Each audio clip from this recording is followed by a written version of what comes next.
Le agradezco que continúe la señal del canal del Congreso, el canal de la Unión, y le informo que en estos momentos dará inicio la reunión del Grupo de Trabajo Bicameral de análisis de la legislación aplicable a las figuras de ahorro popular y para el seguimiento al proceso de liquidación de FICREA, Sociedad Financiera Popular. Lo invito a que nos acompañe y se informe de toda la actividad legislativa. Muy buenas tardes, tengan todas y todos ustedes. Vamos a dar inicio a esta sesión del Grupo de Trabajo Bicameral de Análisis de la Legislación aplicable a las figuras de ahorro popular y para el seguimiento del caso específico de FICREA. Quiero, en nombre de este grupo bicameral, darle la bienvenida al licenciado Jaime González Aguadé, presidente de la Comisión Nacional Bancaria y de Valores, al mismo tiempo al doctor Narciso Campos Cuevas, titular de la Unidad de Banca, Valores y Ahorro, al doctor Javier Lainez Potix, procurador fiscal de la Federación. En virtud de lo que las y los legisladores hemos acordado, tendremos una primera presentación del licenciado Jaime González Aguadé para después dar inicio a una serie de preguntas y respuestas entre los legisladores y de manera posterior les agradeceríamos al resto de nuestros invitados poder ir pues respondiendo a las distintas preguntas que en esta sesión de intercambio y sobre todo de análisis pudiera servirnos en aras de buscar la solución al caso de coyuntura que todos conocemos, pero sobre todo las modificaciones a la Ley de Ahorro y Crédito Popular. Si las y los legisladores están de acuerdo, iniciaríamos entonces la intervención con el presidente de la Comisión Nacional Bancaria. Adelante, por favor.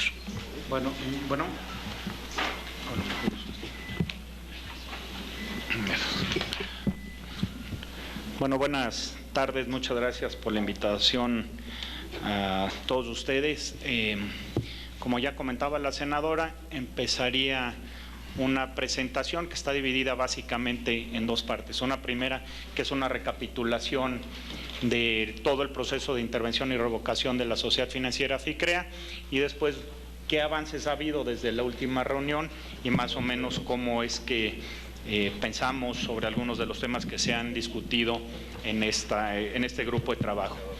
Entonces, para no quitarles más tiempo, si quieren, pasamos. Como es de su conocimiento, la Comisión Nacional Bancaria de Valores no es la única que supervisa y a las sociedades financieras populares. Hay todo un andamiaje alrededor de esto. En particular está el Fondo de Protección, que a su vez que es un fideicomiso, a su vez tiene el Comité de Protección al Ahorro, y además están por el otro lado las federaciones, que son las que están encargadas, entre otras cosas, de supervisar el funcionamiento, los sistemas de control y hacer en sí una supervisión auxiliar de las sociedades financieras populares.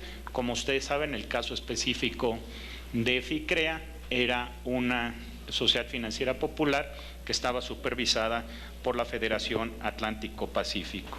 En ese sentido, todas las SOFIPOS deben ser supervisadas por una federación a fin de coadyuvar con la supervisión que realiza la Comisión Nacional Bancaria y de Valores.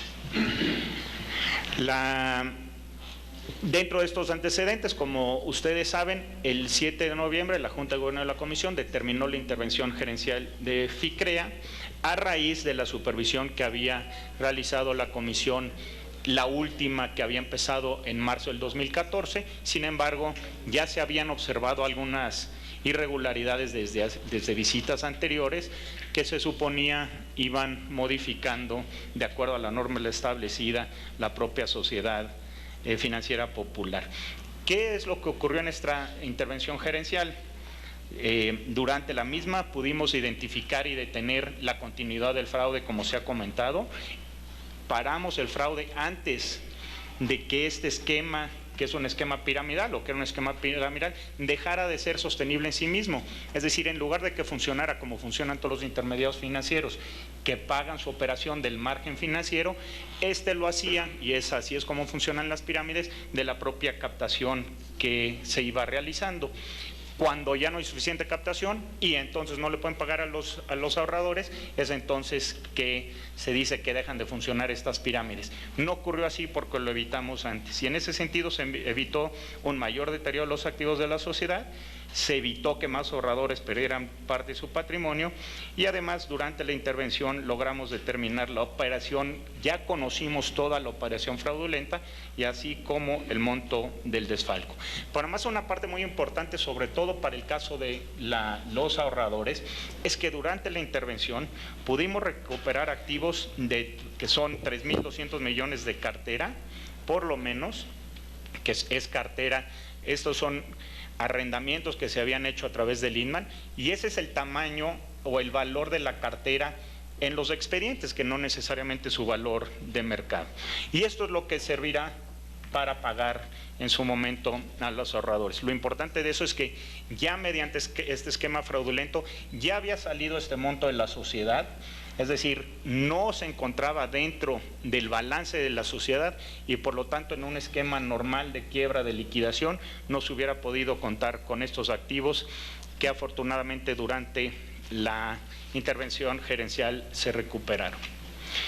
Un poco para hacer una cronología de cómo sucedieron estos eventos, como hemos comentado, en marzo se inicia esta última visita de inspección por parte de la comisión, una visita ordinaria que estaba dentro del programa anual de visitas que aprueba la Junta de Gobierno. Se le otorgan todas las garantías de audiencia a la Sociedad Financiera Popular para que desvirtúe en su caso las observaciones. Dentro de los objetivos de esta visita hay que señalar que se encontraba la revisión de las observaciones y cumplimiento de acciones correctivas que en su momento se habían hecho de algunas de las fallas que después seguimos encontrando. También se llevó a cabo una visita especial de prevención del lavado de dinero, donde se identificaron, y vamos a ver más adelante, también algunas irregularidades. Se revisaron todos los escritos entregados, tanto en tiempo como aquellos que extemporáneamente, para no vulnerar las garantías de la sociedad, tanto los que se recibieron en tiempo como aquellos que se recibieron extemporáneamente.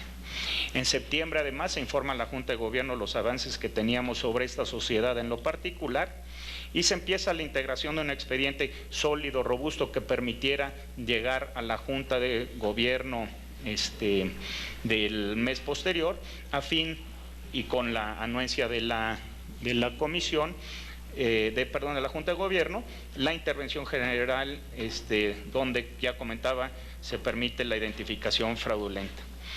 Cabe señalar que durante las visitas de supervisión se identificaron irregularidades que motivan dicha intervención, sin embargo todo el fraude y cómo está maquinado, ese lo encontramos hasta la intervención gerencial.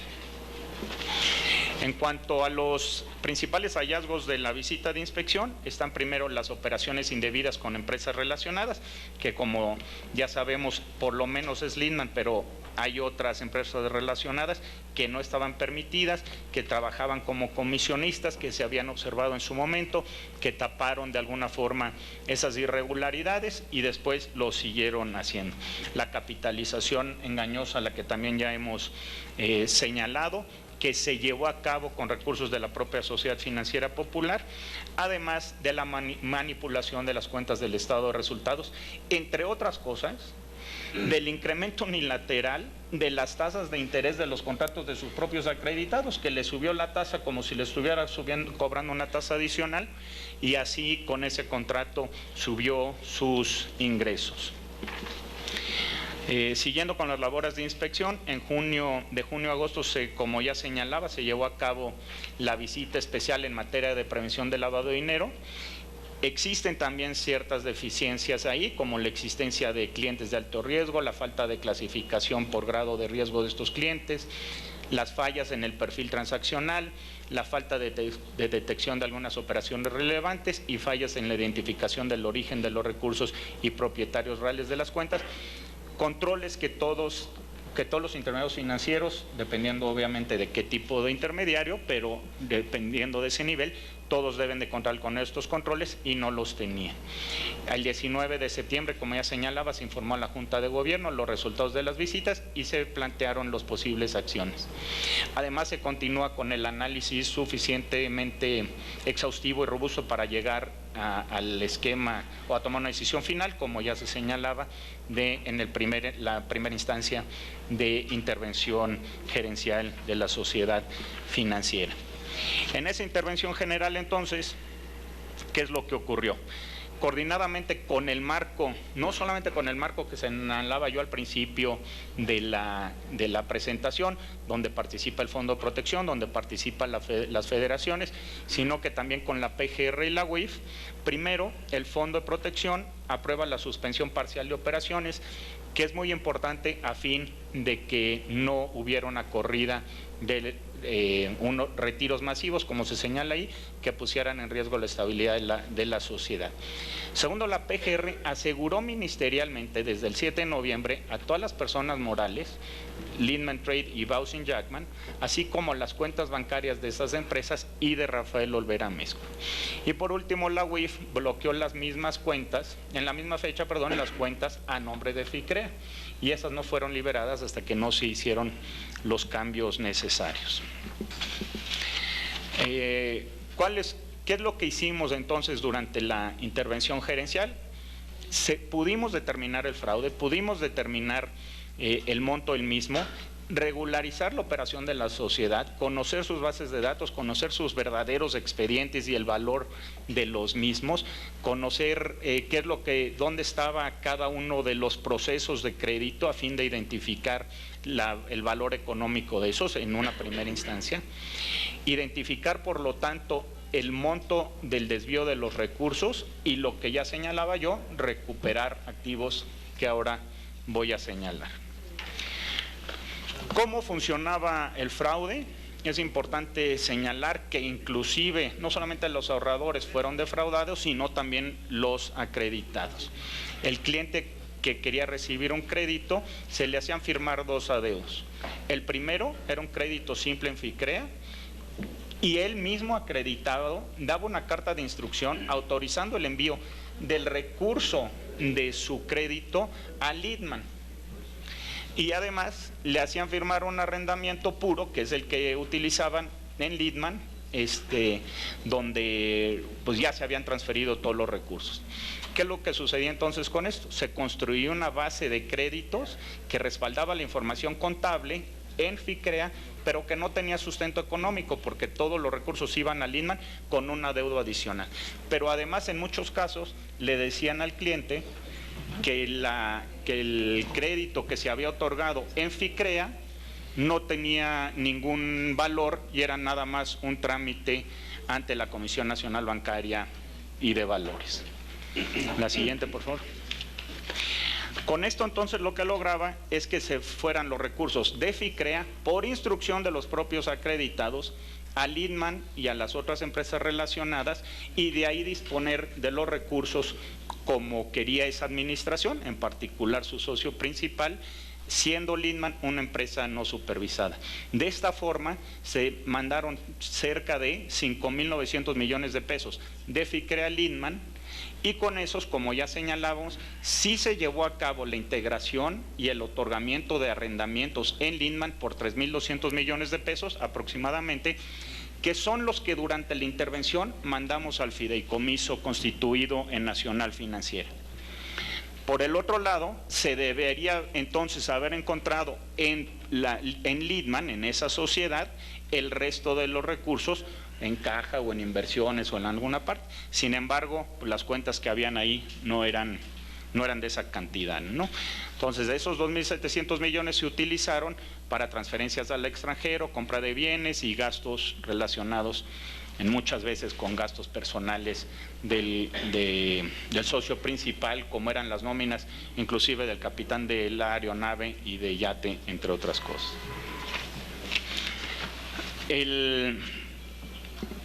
En cuanto a la recuperación, bueno, entonces, perdón, el esquema iba a dejar de ser viable, ya que dependía de la captación de recursos y no del margen financiero, como operaban los intermediarios, y ya lo señalé.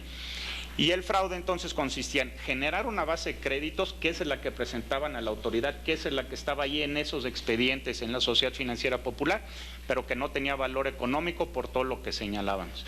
Y además enviaba los recursos de la SOFIPO a una empresa relacionada que no estaba supervisada por la comisión por instrucción de los propios clientes y de los que disponía sin ninguna regulación y sin ninguna autoridad vigilante. Entonces, esto implicaba, como señalaba, disponer de esos recursos, un doble adeudo para los clientes y créditos en FICREA sin sustento económico. Esto es lo que nos encontramos en la intervención. La siguiente. Entre el 4 y el 17 de diciembre logramos recuperar diversos activos que fueron cedidos por apoderados de la empresa relacionadas y del propio Rafael al fideicomiso que se constituyó en AFIN y que sigue estando vigente. ¿Qué recuperamos en esas fechas que estaba fuera de la Sociedad Financiera Popular? Los contratos de arrendamiento por cerca de 3.200 millones de pesos, 28 inmuebles que hoy están siendo evaluados y haciéndose una evaluación sobre el posible valor de ellos y de la propiedad misma de los inmuebles, 234 vehículos que también se está cotejando su propia propiedad y el posible valor, diverso mobiliario y equipo que también está sujeto a evaluación, derechos litigiosos por 58 juicios, manifestados por un valor, a decir de los representantes, de 200 millones de pesos, que también se tiene que acabar de evaluar, y los productos que le pueden corresponder al Inman como fiduciario en segundo lugar, de un fideicomiso que ya existía antes de que entráramos, en garantía de un valor manifestado de 110 millones. Eso es lo que hoy hay, o más bien, lo que estaba fuera de FICREA, que metimos a estas estructuras, tanto de FICREA como de NAFIN o del fideicomiso NAFIN. Encontrando esto y al no tener al no tener la capitalización, al no tener esta parte de la cartera, al no tener el valor económico, los contratos que estaban ahí, decidió el Comité de Protección, determinó la disolución y liquidación de FICREA. Es decir, es el Comité de Protección al Ahorro quien toma esa decisión con base en un estudio que manda hacer conforme a la ley con un auditor externo. El Fondo de Protección y la Federación entonces informan de esta decisión a la Comisión sobre la resolución que se adoptó de liquidar a FICREA. Y es así como el 19 de diciembre la Junta de Gobierno de la Comisión entonces revoca la autorización para operar a la SOFIPO, porque una de las causales de revocación es precisamente la liquidación de FICREA. Eso, como habíamos comentado, era un breve resumen de lo que había sucedido, cómo entramos, cómo lo descubrimos, cómo lo paramos, qué encontramos y qué hicimos durante la intervención. Y a continuación me permito presentarles un poco la situación actual en estos 5 puntos. El primero es la designación del SAE como administrador para el Fondo de Protección. La segunda es la monetización de la cartera. Tercero, el pago a ahorradores. Cuarto, la situación jurídica. Y quinto, la revisión de la situación del sector. El 17 de diciembre, el Comité de Protección, al mismo tiempo que nos informaba sobre la decisión de liquidar, designa, dentro de las posibilidades que tiene de ley, que son 3, designa al SAE como liquidador de FICREA. El 26 de diciembre, el Fondo de Protección publica en el Diario Oficial esta designación, y hoy el SAE, que tiene este mandato, que es un mandato que de hecho es un mandato privado, porque la sociedad financiera no era un ente público, sino que era una sociedad privada, tiene que tomar, de acuerdo a su propia reglamentación, diversos actos, o tiene que realizar diversos actos antes de poder asumir el cargo como liquidador de la sociedad financiera FICREA. El primer paso que se tenía que dar era tener un estudio requerido por el SAE de acuerdo a su norma, como ya lo había señalado, el cual ya terminó. Hoy está evaluando el SAE a fin de poder ser entonces liquidador o tomar este encargo. Lo importante aquí es que en tanto no se concrete la entrega formal al SAE, el interventor gerente, que era el interventor de una empresa que estaba en funcionamiento y hoy está en liquidación, continuará ejerciendo la administración de la sociedad con las condiciones que eso implica, ¿no? Segundo, la monetización de la cartera. Como comentaba, durante la intervención mandamos estos 3.200 millones de pesos de cartera. ¿Cómo se conforma esa cartera? Pues principalmente son expedientes para cada uno de los créditos que están ahí en esa, o que conforman esa cartera, así como lo demás, los instrumentos jurídicos necesarios para su cobro, como son los pagarés, los contratos, etcétera. Para saber cuánto vale esa cartera, lo que ha hecho Nacional Financiera durante estos últimos semanas, y a fin de poder evaluar o poner el verdadero precio de esos 3.200 millones en el mercado, haciendo el mejor esfuerzo para encontrar el mejor precio distinto de salir a subastarlo, como sería el camino normal, se ha revisado ya alrededor, según lo que nos informan ellos, del 90% de los expedientes, así como se menciona en el siguiente bullet, de la cobranza, que es en realidad el valor de la cartera, o es lo que le da el sustento a esa cartera. La cobranza, dado que hoy ya entra en liquidación Lindman, o ya más bien Lindman está asegurada, y esta cartera ya se transfirió a NAFIN, hay que notificarle a los clientes de Lindman, hay que notificarles quién es el nuevo acreedor de esos arrendamientos y cómo lo pueden pagar. Entonces, ya le ha notificado el interventor al 65% de los clientes, y ya los primeros pagos se empiezan a recibirse en las nuevas cuentas. Se prevé que el Comité Técnico del Fideicomiso sesione la próxima semana para aprobar la contratación de un despacho contable y fiscal, solicitar el alta de este fideicomiso ante el SAT, y así como emitir las facturas de las rentas relativas a la cartera. Es decir, hoy el fideicomiso instituido en NAFIN con la cartera empieza a cobrar vida para poder ser operado, ¿no? En cuanto al pago a ahorradores, está en primera parte el pago de obligaciones garantizadas, donde aproximadamente el 40% de los ahorradores recuperan a través del seguro la totalidad de sus ahorros, y por el otro lado, en la liquidación de los posibles activos, el resto de los pagos, ¿no? ¿Cómo vamos en esta parte? Hemos recibido del total de los ahorradores, o de la base de datos que se tiene en FICREA, que son 6.848, pero estos son los netos, las obligaciones netas después de quitar las empresas relacionadas y las obligaciones de crédito, como lo señala la ley, a esos son a los que se les debe de pagar el seguro depósito. Entonces, del total de esos ahorradores, habiendo hecho esos descuentos, son 6.848, se han recibido en las instalaciones de FICREA, conforme lo marca la ley, 4.792 solicitudes. Lo que dice también la propia ley, el mecanismo de pago, es que estas, una vez siendo validadas por el interventor, se mandan al fondo, quien tiene que hacer una validación y que se cumplan con la normatividad a efecto de poderlos pagar. De estas revisiones y de hacer todos estos filtros, hoy se han entregado ya 2.669 cheques a los clientes de FICREA. Y obviamente esto seguimos trabajando en esa parte.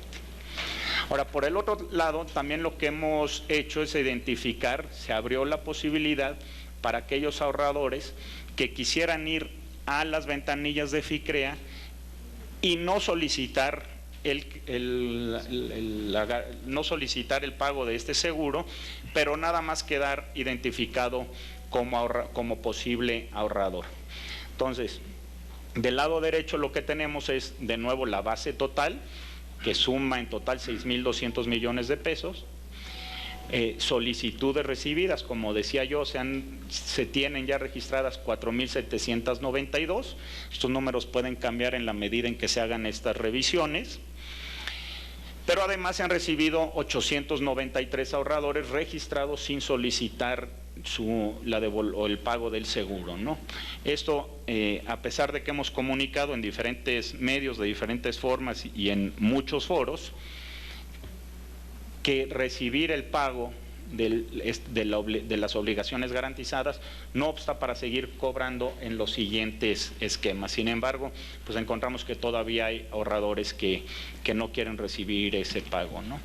Entonces, lo que suma el total de las solicitudes, el monto total de los depósitos de esas 4.792 son 3.310 millones, lo que suma los 893 ahorradores en su saldo total son 1.734 millones, y lo que queda aún de ahorradores que no se han presentado en ninguna de las dos ventanillas, por decirlo de alguna forma, son 1.163 ahorradores.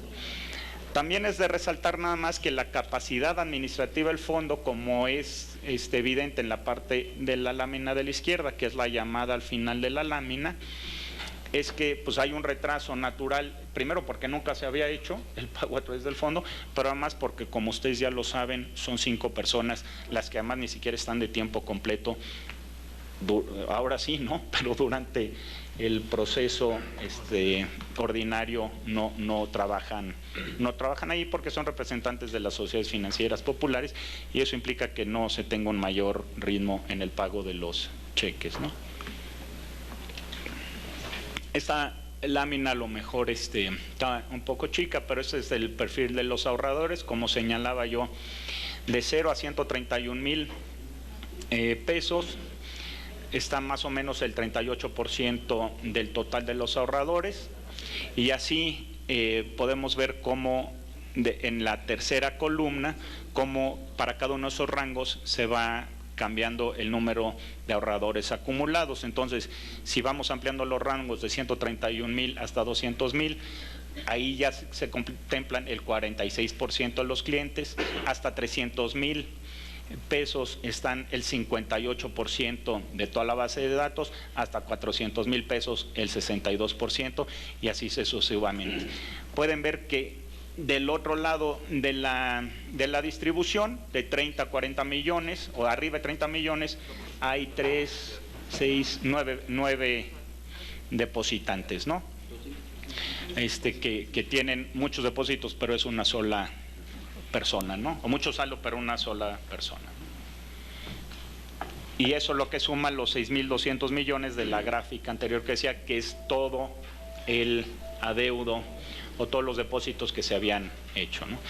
Cabe la pena resaltar que esta distribución lo que nos permite ver es que el 56% de las personas tienen menos de 300,000 pesos ahorrados, y que 200 personas físicas concentran 1.800 millones de pesos, que es el 29% del total, y 179 empresas concentran 963 millones.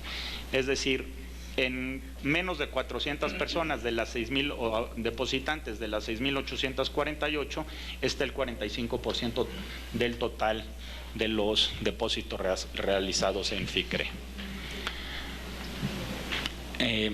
¿Cómo vamos en la parte de la situación jurídica? La Comisión ha emitido opiniones de delito de conformidad con el capítulo 2 de la Ley de Ahorro y Crédito Popular, donde se señala como probables responsables a diversos funcionarios por su responsabilidad en la comisión de un delito, así como a los socios de la propia sociedad.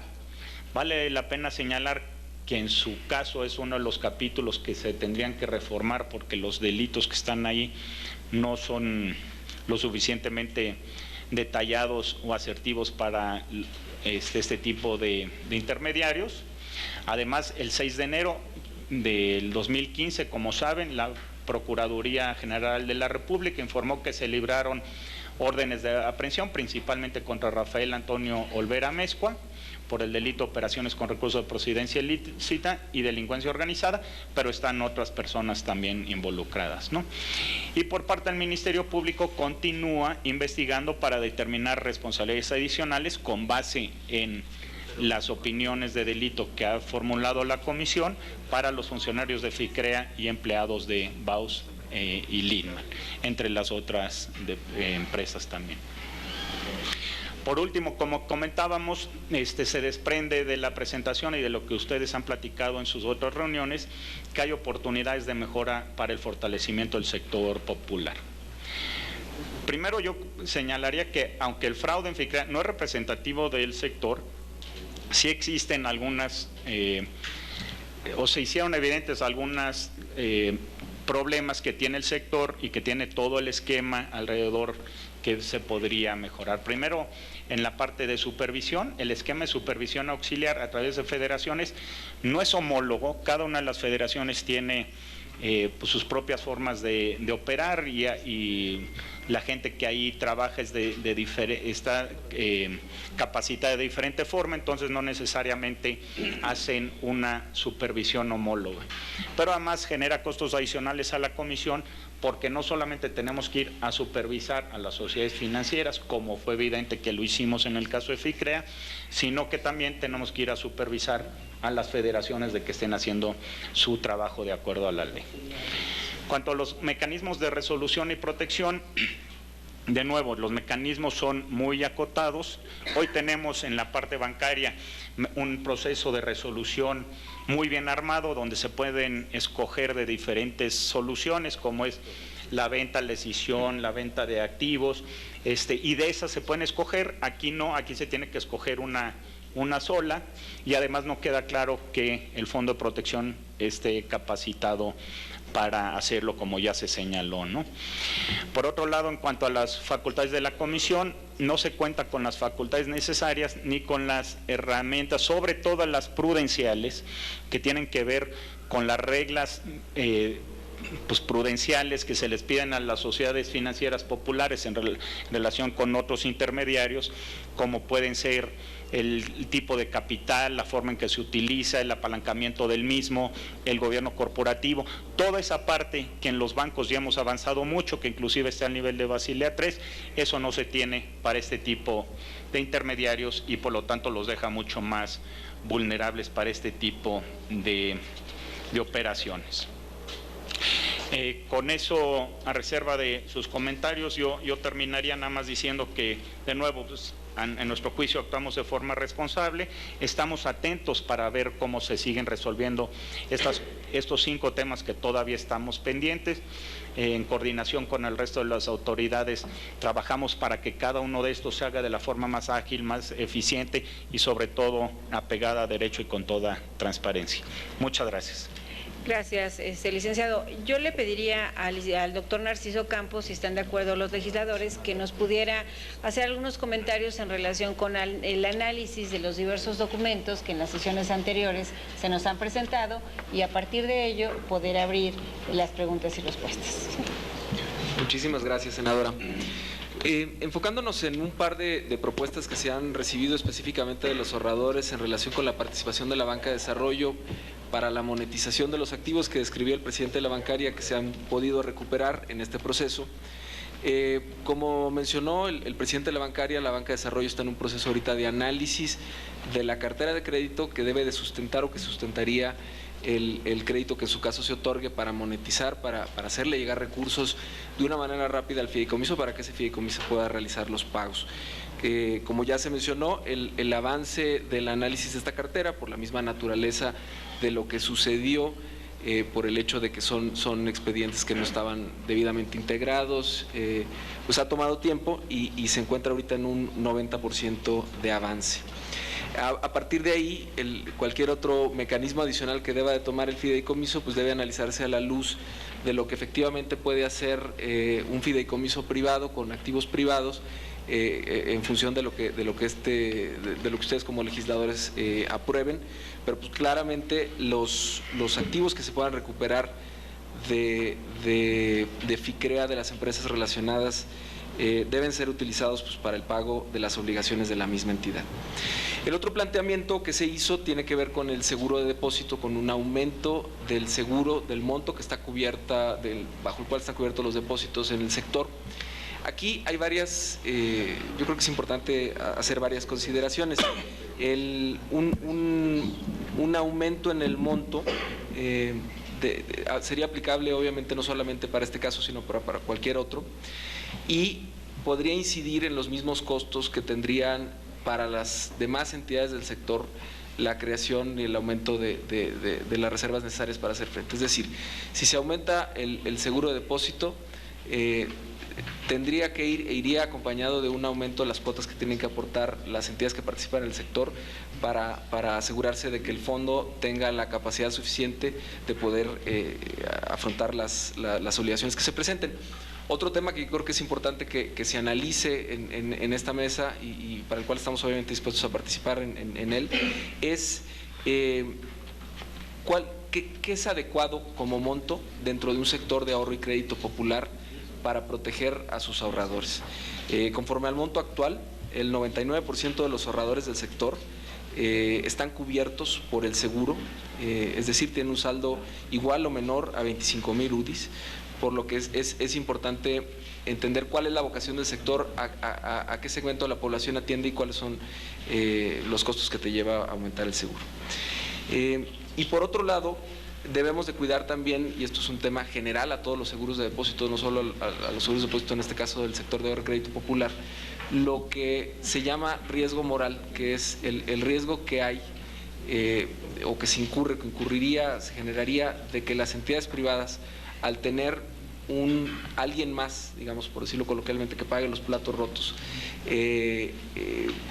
tome decisiones distintas y por lo tanto no haya los suficientes controles dentro de las entidades del sector de ahorro y crédito popular, porque tienen y como podría ser en cualquier otra, porque tienen algo más que los respalda. Hay mitigantes para el riesgo moral que deberían de poderse platicar, que tienen que ver con facultades más estrictas de parte de las autoridades supervisoras, con esquemas de alertas tempranas que permitan detectar con antelación a eventos de falta de liquidez o de solvencia para poder tomar control y para poder minimizar las pérdidas y minimizar los costos que tenga eso para lo que termine siendo los fondos de protección. Y otro tema importante tiene que ver con la eficiencia operativa que pueda tener un fondo de protección si continúa bajo el esquema que está actualmente, que como nos comentaba el presidente de la bancaria, o sea, ha tenido dificultades operativas el esquema actual para poder hacer frente a un pago de 6,000 ahorradores. Debemos de pensar que en un futuro, si fuese necesario utilizar un fondo por el monto que fuera, es importante que haya una entidad que pueda operarlo de una manera adecuada y que pueda realmente responder y proteger los intereses de los ahorradores. Yo aquí dejaría mi intervención. Obviamente estamos disponibles para cualquier pregunta que puedan tener. Son las consideraciones que tenemos respecto a las principales propuestas. Gracias, doctor. Yo le preguntaría al doctor Javier Lainez si quiere un comentario inicial o esperamos las preguntas. Esperamos las preguntas de los compañeros. Abriríamos entonces la primera ronda. El senador Javier Lozano. Sí, gracias, senadora. Bienvenidos a los funcionarios del sector financiero de la Secretaría de Hacienda, Procuraduría Fiscal de la Federación, la Comisión Nacional de Materia de Valores. Miren, de la presentación que hace el presidente de la bancaria, digamos, es un poco reiterativo de lo que ya hemos visto en varias ocasiones. A mí me surgen una serie de dudas muy puntuales. Dice que tiene identificado el 83%, ¿sí?, de los ahorradores o inversionistas, como se quiera llamar. La pregunta es, ¿qué está pasando con el resto? O sea, ¿cómo está ese proceso de identificación? Más allá de pagos, solicitudes de el pago del seguro de depósito, ¿qué está pasando con ese 17%? ¿Qué estiman ustedes que ocurra? ¿Son ahorradores o inversionistas fantasma o hay problemas, digamos, meramente de registro dentro de la Sociedad Financiera Popular, o qué es lo que ocurre? Segundo, si dicen que el monto de los adeudos es de 6,203 millones de pesos, si no tomé mal nota, pero hay activos o la cartera, al menos en su valor nominal es de 3,200 millones de pesos, la que todavía pudieron recuperar, digamos, como parte de su intervención. Bueno, pues entonces, ¿qué vamos a hacer? Y eso suponiendo que sea pues el valor como tal nominal de la cartera. Pero es la hora, hasta donde entendemos, en que NAFIN no dice esta boca es mía, que tendría que haber hecho ya la evaluación de la cartera para saber de qué estamos hablando. Porque en la medida en que castigue más ese valor nominal NAFIN, pues entonces el boquete es mayor y la necesidad de recursos también va a ser mayor, ¿no? Y eso pues va a reducir mucho el margen de acción de todos nosotros. Tercero, según entendí, hasta $1 millón de pesos, digamos, inversionistas o ahorradores de hasta $1 millón de pesos representan cerca del 79% del total de ahorradores, ¿verdad? Luego quiero saber de dónde y por qué sale esta nota del periódico Reforma, de la nota de 8 columnas, ¿no? Que dice 600 millones de pesos inyectan, ¿verdad?, del gobierno, y lo ponen de una manera tal, casi inhibitoria de cualquier actuación de todos nosotros, ¿no? Dice, todos los mexicanos van a pagar 600 millones de pesos que Hacienda o el gobierno federal acaba de poner en este fondo de protección, ¿no? Entonces, ¿de qué se trata? Porque lo que entendemos es que parte de los recursos que puede recibir este fondo son recursos del gobierno federal. O sea, no hay ninguna trampa ahí, no hay ninguna actuación indebida. Y entendemos que parte, o que la manera en que el gobierno federal va a recuperar, porque no se trata de que lo paguemos los contribuyentes, o sea, se trata de que lo pague el mismo sistema. Y precisamente el planteamiento de los ahorradores es que se haga una suerte como de crédito puente, ¿sí?, en la banca de desarrollo, que con cargo a la recuperación de activos, ¿sí?, primero lo que ya se tiene y luego lo que se puede llegar a obtener de todo tipo de activos, cartera, muebles, inmuebles, en fin. Entonces, eso se deposita en el mismo fideicomiso y con cargo a su liquidación y monetización pueda cobrarse el gobierno federal, lo que sería estrictamente un puenteo, ¿sí? No se trata de que los contribuyentes estén cubriendo esto, sino que la banca de desarrollo haga esta inyección de recursos con que se pague a los ahorradores y luego el gobierno lo pueda recuperar con la liquidación de esos. Ese es, hasta donde yo entiendo de una manera muy simplificada, el planteamiento de los ahorradores. Entonces queremos saber cuál es la reacción de ustedes. Y sí pienso que en términos, yo entiendo lo que decía el representante de la Subsecretaría de Egresos del riesgo moral y tal, que en la medida en que se manda una señal de que hay alguien detrás de las instituciones en caso de quebrantos, pues entonces todo el mundo va a relajar sus controles e incluso sus conductas. Pero lo que sí creo que es debido es que revisemos ese seguro de depósito, ¿no? Con independencia de este caso, ¿okay?, sí ver si ese seguro de depósito de 25,000 UDIs respecto de lo que están cubriéndose para las instituciones de crédito, para los bancos, que son 400,000, pues sí, claramente hay una gran disparidad, ¿sí? Y sí nos parece que tenemos que encontrar la combinación entre esto que comentábamos de un fondo de reserva en garantía para efectos de que la banca de desarrollo pueda inyectar dinero y pagar al mayor número posible de inversionistas sus recursos, sí aumentar ese umbral de 25,000 UDIs como seguro de depósito, y concretamente cuál es la posición del gobierno federal. O sea, es decir, porque si no estamos otra vez en la especulación, en las hipótesis, en los escenarios, en los planes, pero no aterrizamos una propuesta, y lo que con ustedes o sin ustedes vamos a hacer una propuesta. Aquí el tema es que nos ayuden a que sea una propuesta lo más sensato, realista, legal y equitativo posible, para que podamos nosotros darle entonces una respuesta a la gente que no solamente para el caso FICREA, en general para el gran público ahorrador e inversionista, está esperando de nosotros para este esquema particular de las sociedades financieras populares. Es cuanto, muchas gracias. Gracias, senador. Pidió la palabra el diputado Fernando Velasco Aram. Sí, gracias. Bueno, la verdad es que esperábamos dos cosas fundamentalmente.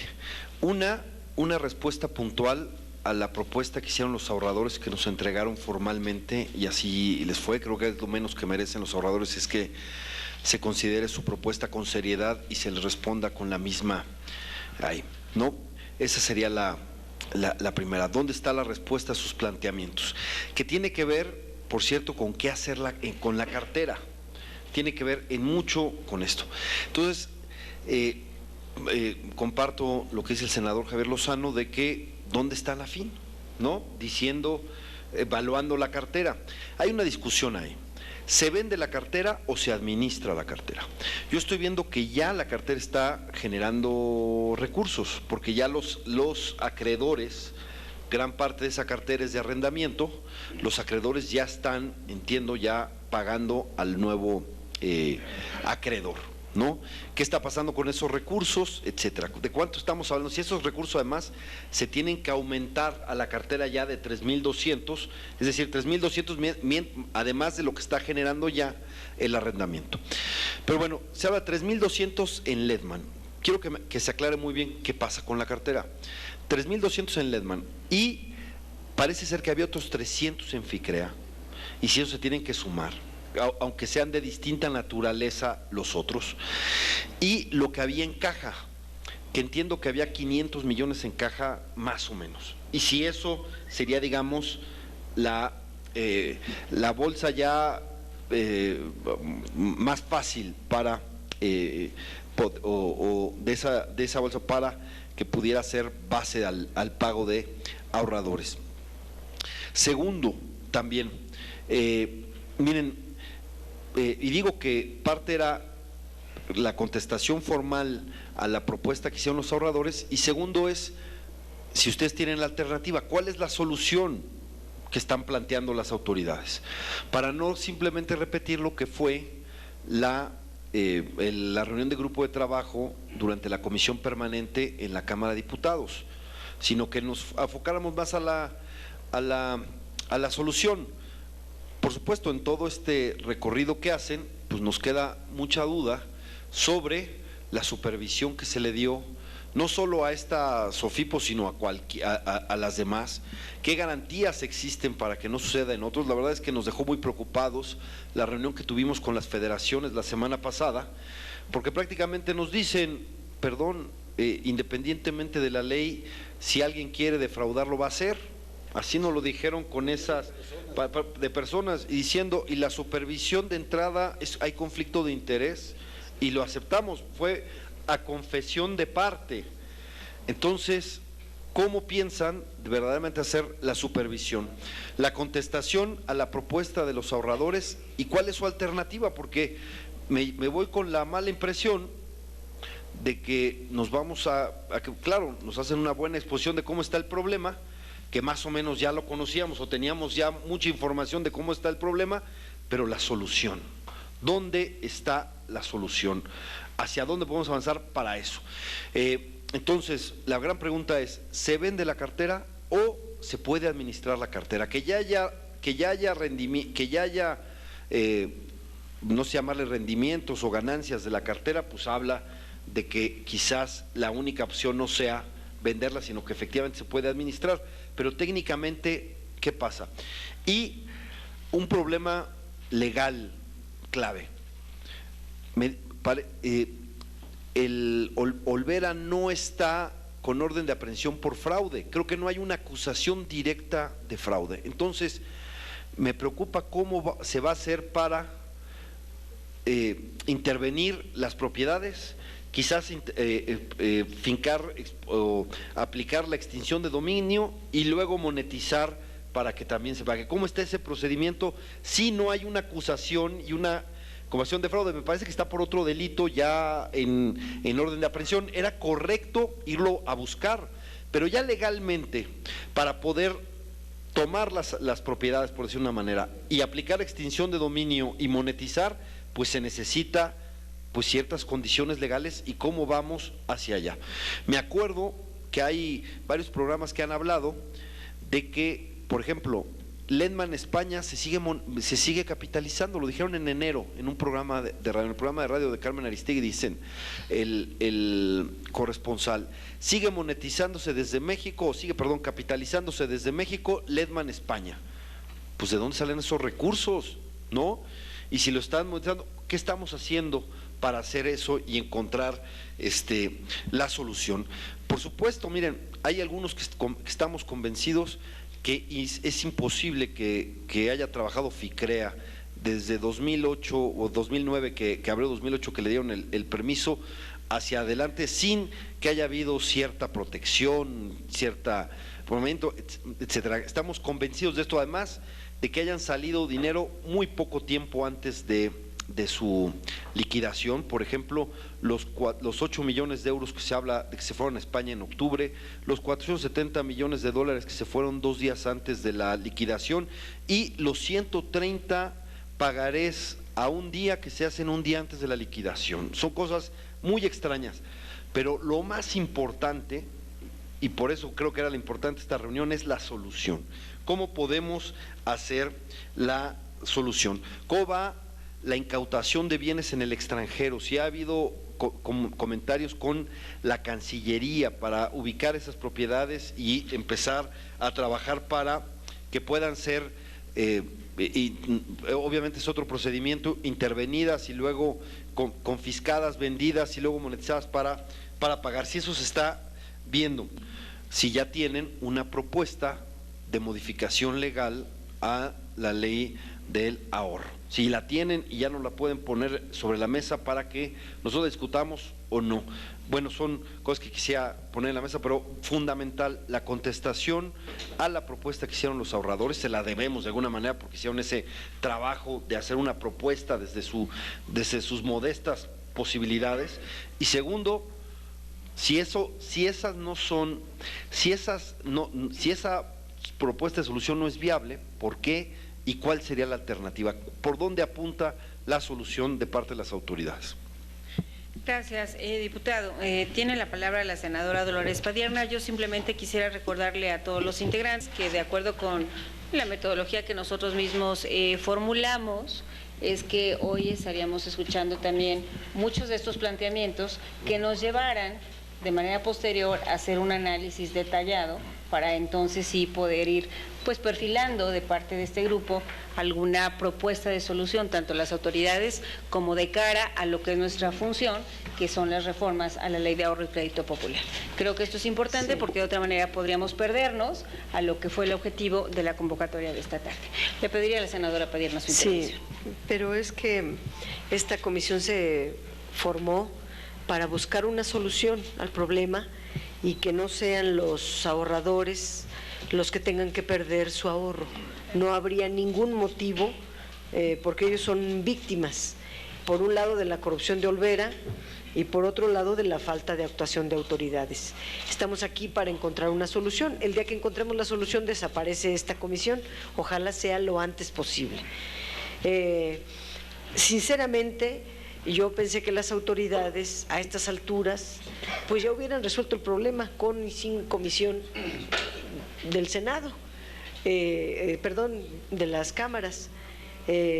Las autoridades manejan cantidades muy grandes, nos han dicho que son asuntos legales, hemos insistido en que estamos aquí para escuchar las propuestas que de materia legal tengan que hacerse para ponernos a trabajar en nuestra chamba, que es hacer el tema de las leyes. Pero quiero hacer algunas preguntas. En primer lugar, me llama mucho la atención del informe que se da de la Comisión Nacional Bancaria y de Valores, que asume que desde un principio FICREA funcionó bajo un esquema piramidal. El esquema piramidal es un fraude, está prohibido, no lo contempla la ley. Y entonces, si desde un principio ha estado trabajando en sistema piramidal, algún día tenía que reventar, algún día tenía que quebrar y algún día tenía que causar el daño que está causando ahora. Entonces, ¿por qué se permitió este ilícito? Segundo, pareciera que Lehman Trade y Baus-Jackman, o como se pronuncie, también estuvieron actuando desde un principio como empresas relacionadas que a los ahorradores se les hacía firmar doble contrato y había una triangulación de recursos a través de estas empresas. Hoy nos dice el presidente de la Comisión Nacional Bancaria que Lehman Trade está notificando, se notificó al 65% de los clientes a través de Lehman Trade. Bueno, que Lehman Trade está sustituyendo ahora a FICREA, le están dando reconocimiento legal a una empresa relacionada que es ilegal. ¿Por qué hablan de Lehman Trade y de Baus-Jackman con tanta naturalidad, como si fueran una instancia regular, como si fueran ellos una SOFIPO, como si no hubiera pasado nada? Me sorprende, sinceramente. Y termino diciendo que alegra que se anuncia aquí que han avanzado en el tema de la monetización, es una de las propuestas que han hecho los ahorradores, que ya tienen 3.200 millones de cartera, que son expedientes de crédito, pagarés, contratos, etcétera, y que apenas van a evaluar cuánto vale esa cartera. Primero hay que recordar algunos datos. La captación del público al 30 de septiembre, según datos de la Comisión Nacional Bancaria y de Valores, ascendió a 6.629 millones y la cartera de crédito era de 6.626 millones, es decir, que casi la totalidad de los recursos captados los tenían invertidos en créditos. Llama la atención también que la tasa de interés que pagaban a sus ahorradores era del 8.31%, pero cobraba al otorgar crédito una tasa de 25.23%, por lo cual tenía márgenes de intermediación muy grandes. Por eso, al mes de septiembre de 2014, FICREA reportó utilidades de 113 millones. Todos son datos de la Comisión Bancaria. Y ¿por qué se permitió todo esto? ¿Qué está fallando? Yo aquí nada más diría dos cosas. Tenemos que pensar en el tema de la transparencia en la venta de activos para que no pase lo que pasó con el Fobaproa, que los activos, que eran muchísimos del sistema bancario, fueron a parar a X y nunca se supo ni cuánto valían, ni cuántos eran, si se cobró, si no se cobró, una opacidad. Y luego nos encontrábamos que las obras de arte, que edificios, pues ya estaban en manos de los propios funcionarios públicos, los carros, las casas, las fábricas, los ranchos y todo. Bueno, no queremos que pase eso aquí, queremos que haya transparencia, es chiquito, es poquito, se puede tener un control preciso y exacto de cada uno de los activos para evaluarlos y saber cuanto antes pueda pagársele con la recuperación de activos a los ahorradores. Eso puede hacerse con transparencia. Y por el otro lado, preguntar también, más de 50 propiedades se compraron en Miami. ¿Qué ha pasado con esas propiedades? ¿Se incautaron o no? ¿Ya están bajo el control de las autoridades mexicanas? ¿Qué ha pasado con las propiedades en Londres y todo esto que se nos informó se compró con el dinero de los ahorradores? Yo creo que si no nos tardamos tanto tiempo en dar soluciones y no, yo sigo con las mismas preguntas de la primera reunión, porque todo esto lo hice en la primera reunión y siguen informando exactamente lo mismo. Entonces, hemos avanzado solo en el tema de la monetización, en el pago a los ahorradores de su seguro. Muchos no se han presentado por alguna razón, poco en la situación jurídica y en la situación del sector. Ahí termino, tenemos que pensar en la otra parte. Este tipo de supervisión, que es autosupervisión, ¿sirve?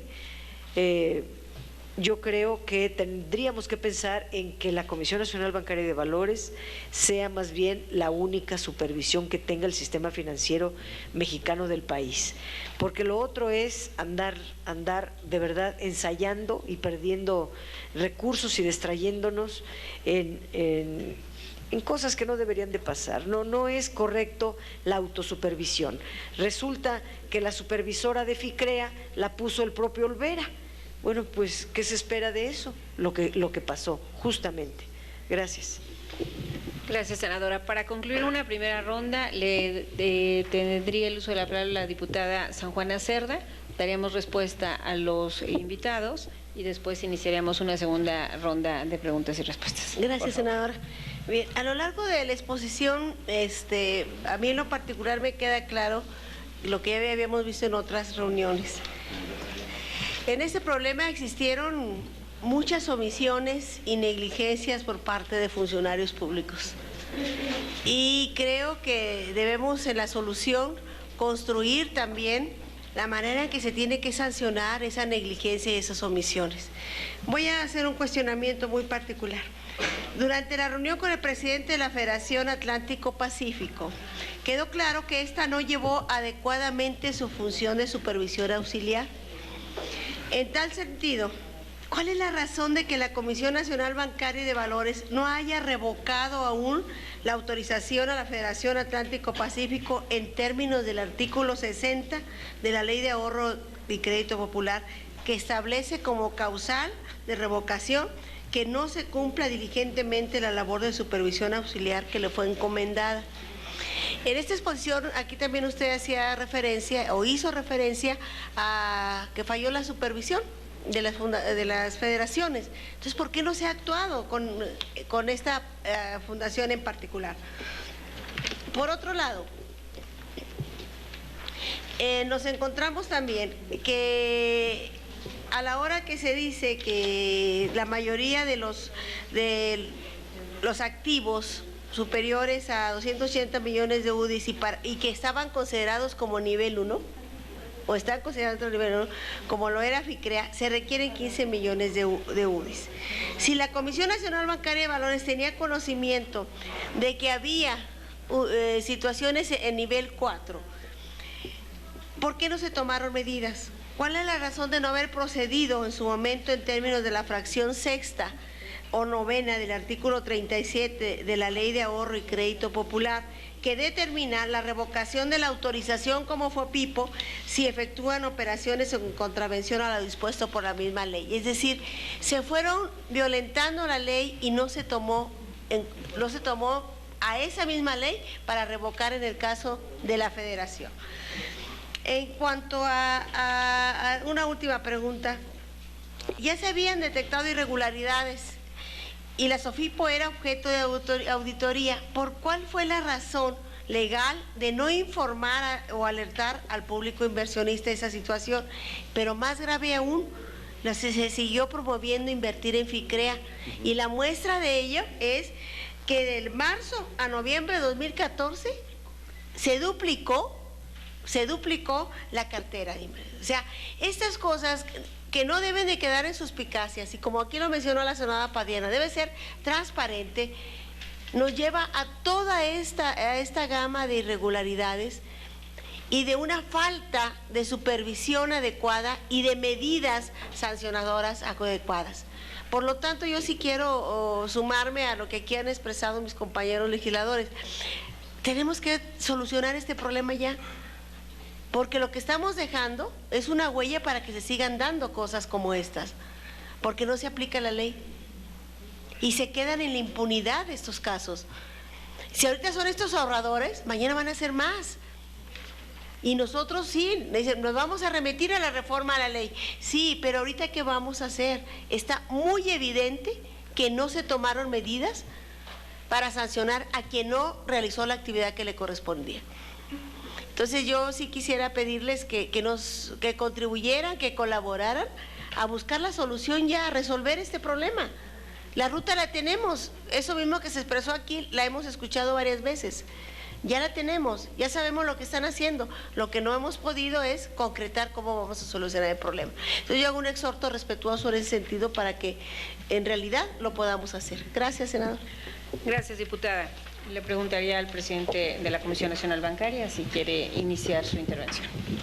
Sí, muchas gracias, senadora. Son diferentes temas y a lo mejor no abordo todos porque no todos son de la competencia de la comisión, pero empezando con algunos que hacía el senador Lozano. La identificación de los ahorradores, pues precisamente en eso es en lo que estamos trabajando. La base de datos no tenía toda la información de todos los ahorradores a los que hemos podido en su momento mandar, sobre todo se tenían correos electrónicos, a esos desde el inicio se mandaron los correos electrónicos y los que tenían otras formas de identificación también se han hecho y es parte del proceso en el que estamos y por eso se abrió esta otra ventanilla para poder identificar a los otros. Ahora, la propia Ley de Ahorro y Crédito Popular para el caso del pago del seguro señala que se debe de tener abierta esa ventanilla 3 años para que durante esos 3 años puedan llegar todos los ahorradores, ¿no? Lo que quisiéramos hacer, y lo hemos hecho en algunas fases de este proceso, es ir adelantando los tiempos, ¿no? Entonces, pues seguimos trabajando en eso, seguimos con la información, mandando la información, tratando de identificar a los más que se pueda. No es un proceso sencillo y se va, pues marginalmente se va haciendo más difícil, ¿no? La cartera, el valor nominal que señalaban pues varios de los legisladores aquí presentes, y a lo mejor me remitiría yo a hacer un comentario general sobre las propuestas que hicieron los ahorradores.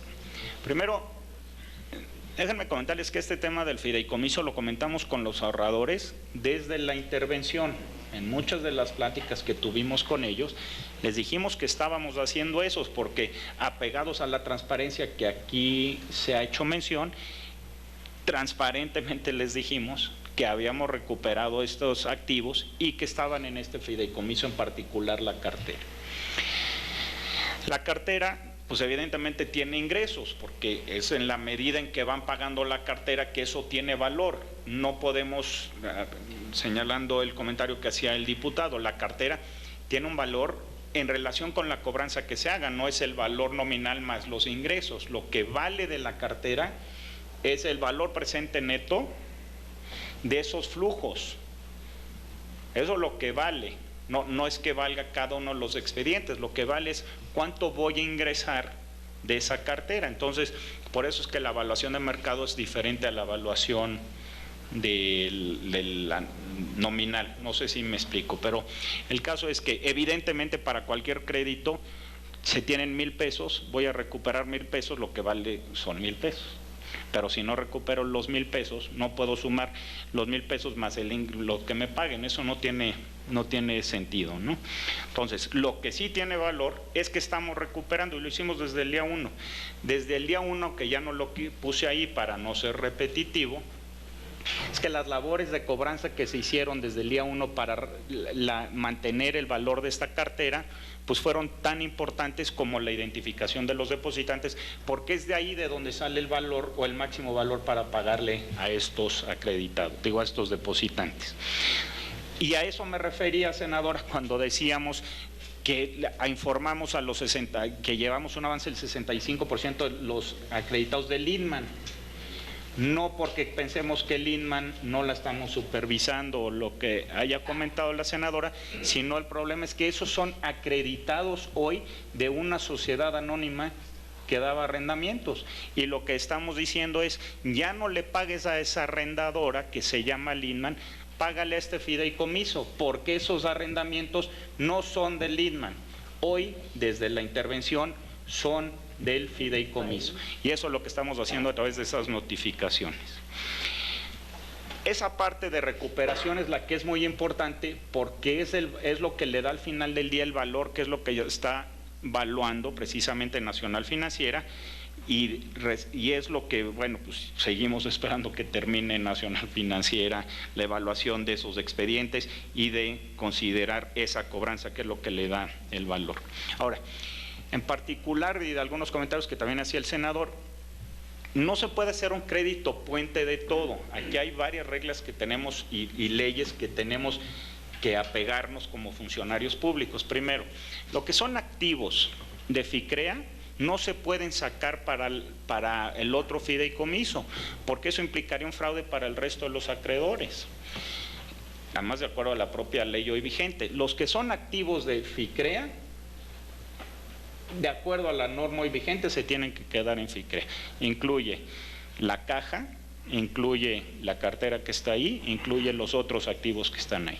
Eso no se puede mover de FICREA, porque el que lo mueva pues incurriría en un fraude procesal de acuerdo a la ley de concursos mercantiles o la quiebra o lo que ocurra con la Sociedad Financiera Popular. Por eso originalmente lo pusimos fuera de la cartera de este fideicomiso, donde se puede tener más libertad, porque esos no son recursos legal y estrictamente hablando de la Sociedad Financiera Popular, porque esos se sacaron mediante este mecanismo al Inman, y el Inman pues se los dio un fideicomiso. ¿Qué es lo que se pretende hacer en el fideicomiso? Donde no se pueden pasar otros activos. que le dé un crédito Nacional Financiera, que alguien administre esa cartera, como se señalaba, haciendo la cobranza, y entonces ese dinero que está garantizado con la cartera se puede repartir sin apegarse necesariamente a todas las reglas de prelación y otras cosas que hay, ¿no? Luego, ¿cuál es la otra fuente de recursos que han señalado aquí los ahorradores y los legisladores? Lo que se recupere de las investigaciones que haga la PGR, la UIF o a quien le corresponda, que tenga todavía Rafael Olvera. Ese es un tema que es más delicado, más complicado, y a lo mejor le correspondería a otra área o dependencia contestar cómo eso se puede o no utilizar. Pero entonces, nada más para recapitular esa parte. Se tiene un fideicomiso que se debe de monetizar, se puede monetizar, y en eso estamos trabajando con Nacional Financiera a efecto de poderlo repartir. Lo que está en FICREA, desafortunadamente, se tiene que quedar en FICREA y va a servir para el pago de los ahorradores. O sea, no puede ser, pero para todos los acreedores también. Entonces, en la medida en que eso entre en liquidación, entra en concurso mercantil y ahí se formará todo mundo. La ventaja del otro fideicomiso es que no. De las otras fuentes de recursos, yo le dejaría que alguien más contestara.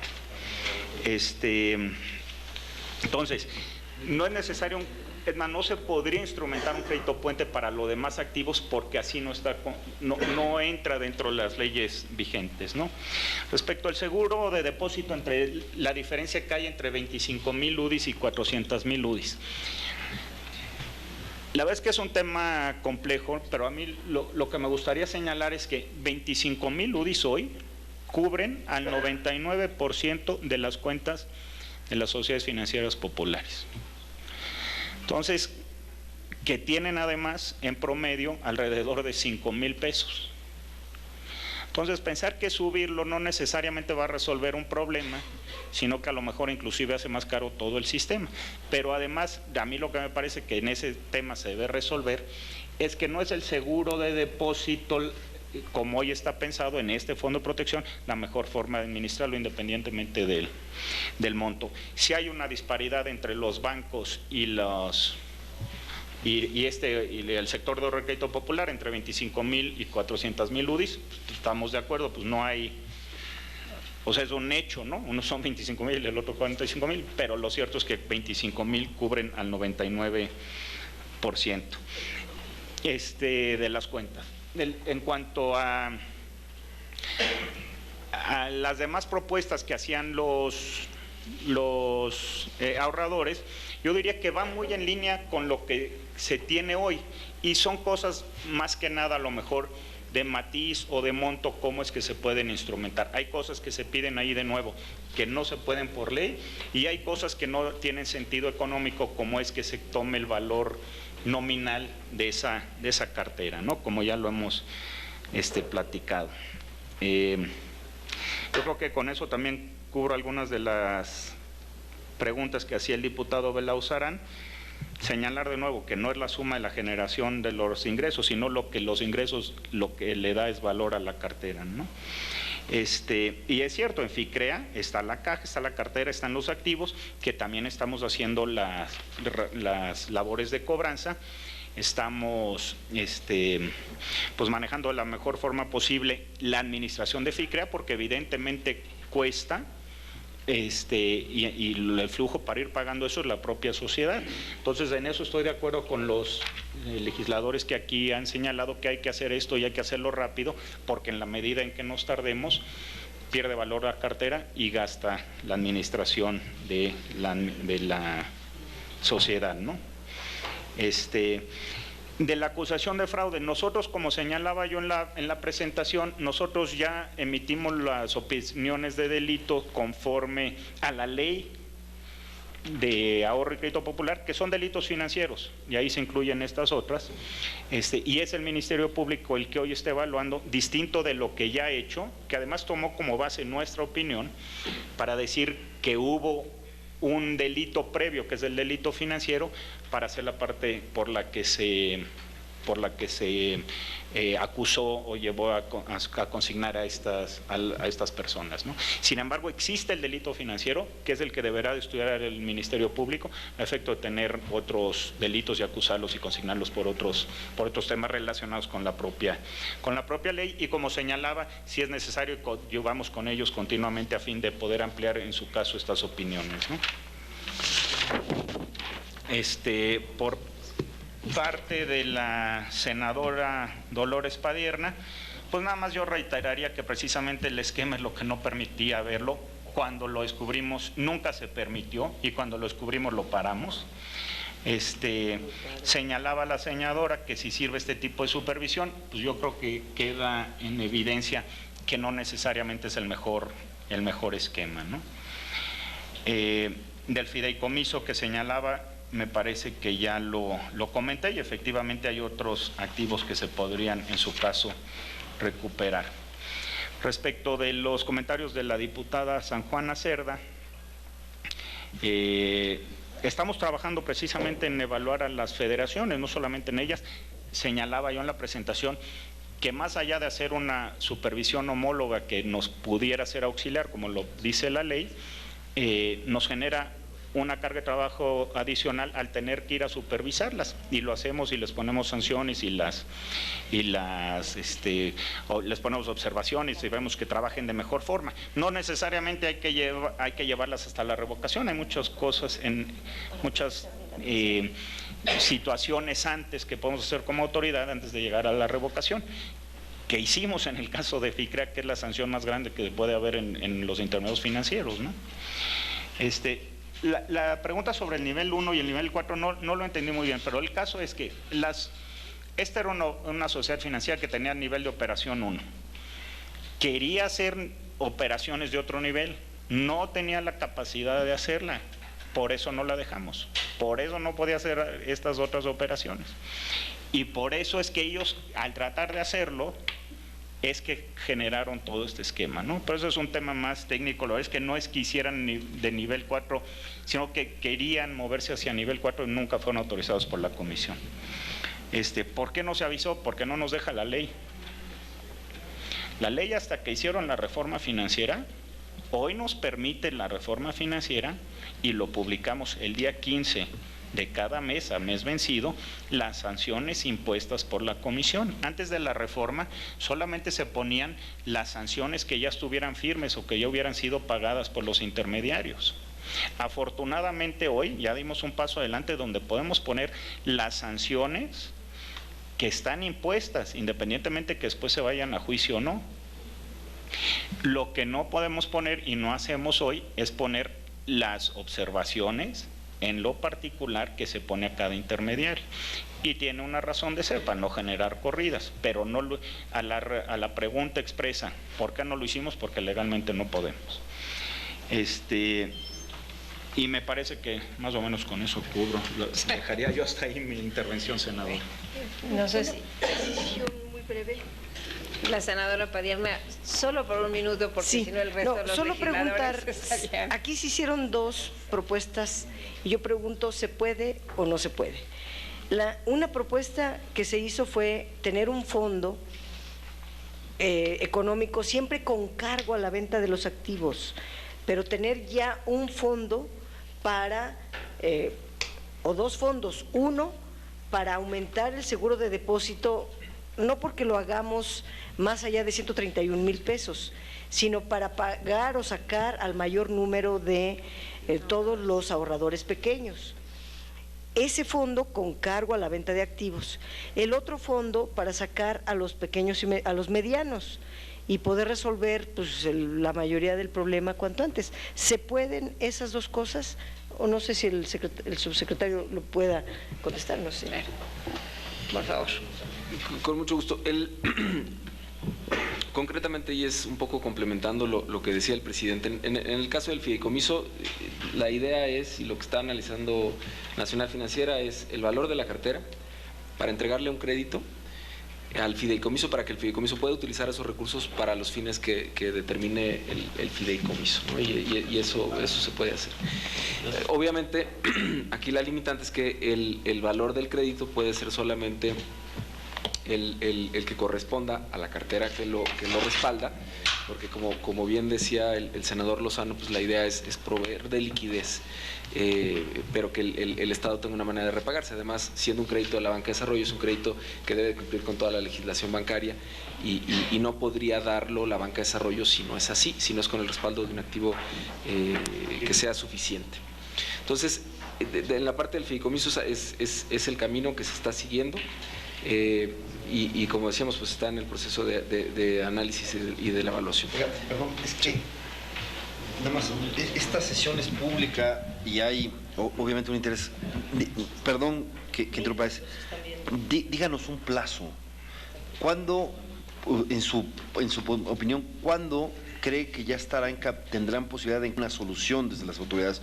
Porque yo me imagino salir de aquí con esto y decirles, pues a los ahorradores que están tan preocupados, pues en concreto nada. Entonces, no sé si nos pueden decir un plazo.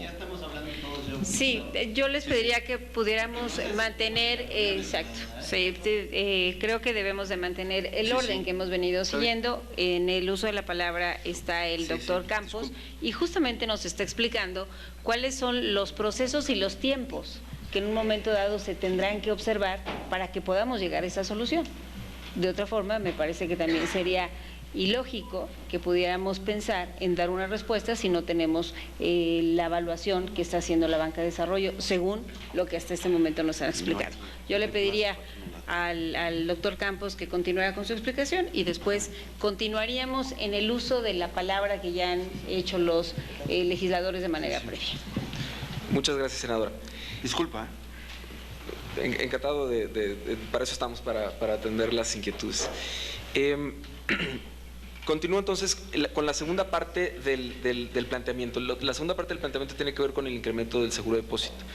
En una intervención anterior comentamos que esto tiene el efecto que puede incrementar el riesgo moral, pero también a lo que te llevaría necesariamente es a un incremento del costo para las demás SOFIPOS, no solamente por la parte de la cuota que deben de aportar, sino por la parte de la supervisión adicional que debe de llevar ese aumento del seguro.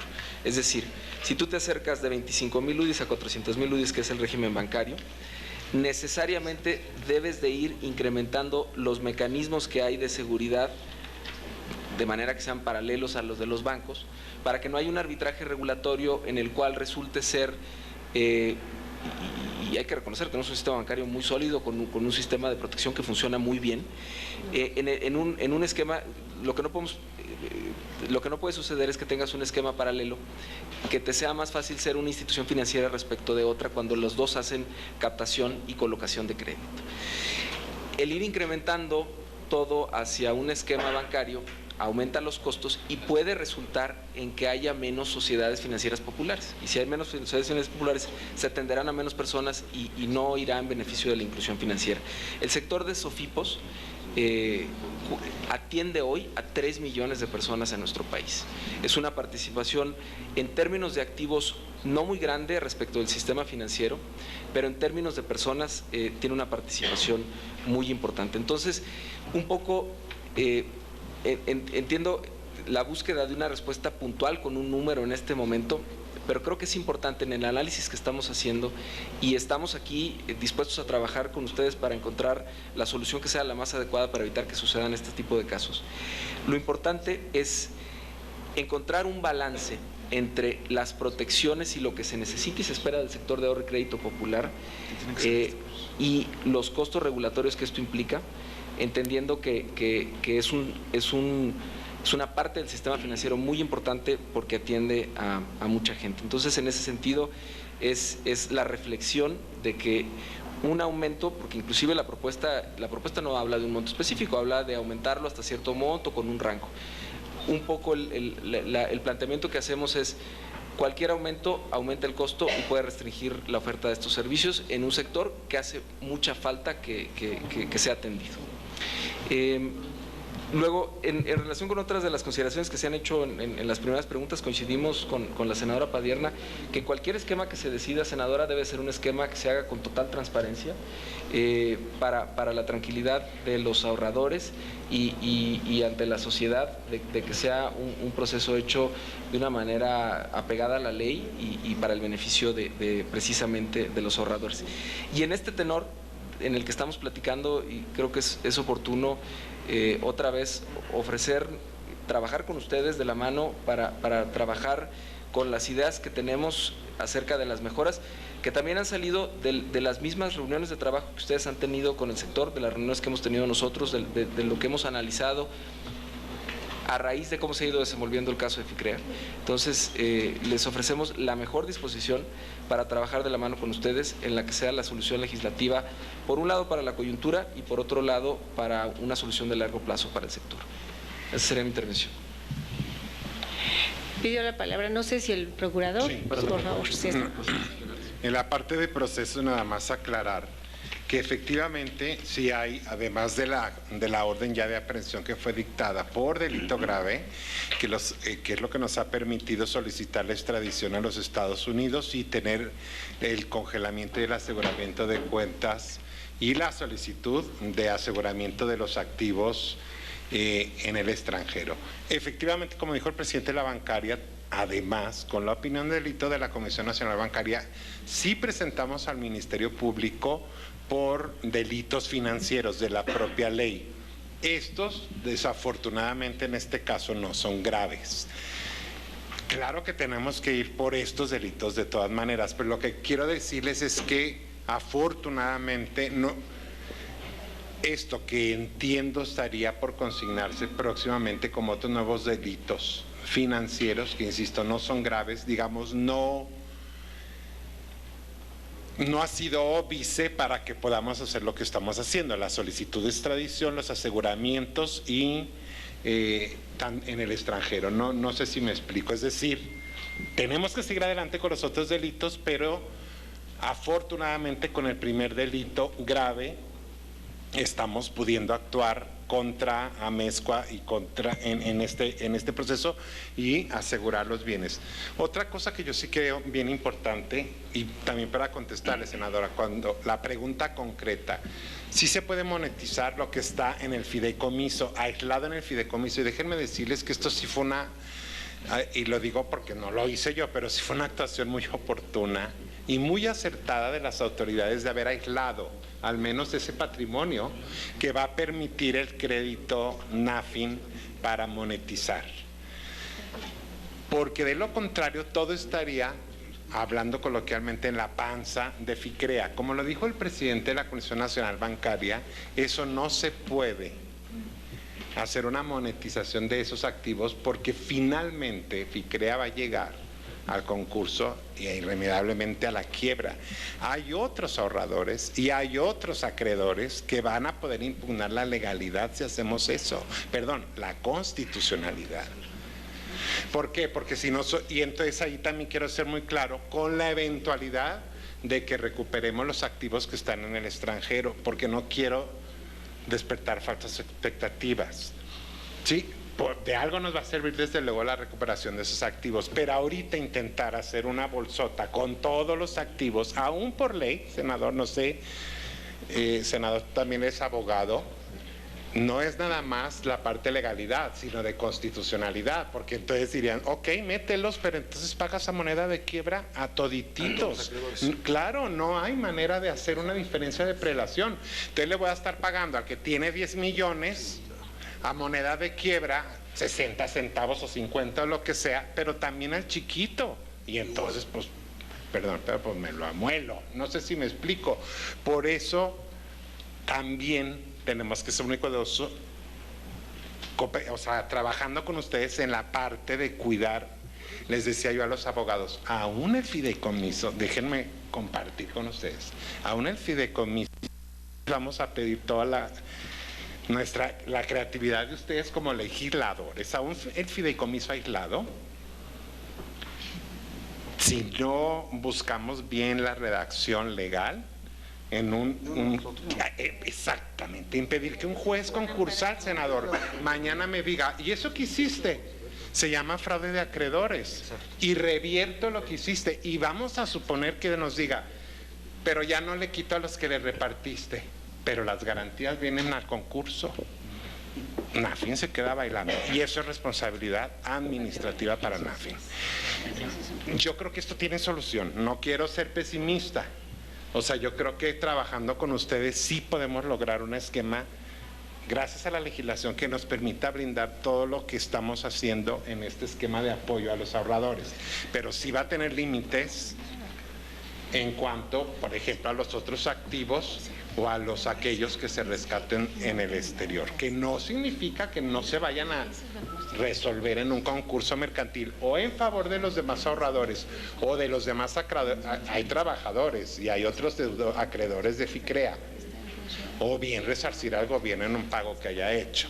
O sea, todo eso lo vamos a ver con ustedes, pero sí, si yo no quisiera en esta reunión, pues yo aquí sí pudiera afirmar que con los demás activos no podemos hacer una monetarización. O sea, no quisiera levantar una falsa expectativa. Sí con los activos que están en Inman, y aún ahí les vamos a pedir que todos ustedes ahí en la legislación blindemos pensando un poquito en que va a haber una quiebra. Muchas gracias. Muchas gracias. Yo le pediría al diputado Fernando Charleston, haga uso de la palabra, por favor. Muchas gracias, senadora. Primero que nada, pedirle una disculpa a mi amigo el diputado Fernando Berlauzarán, a quien respeto.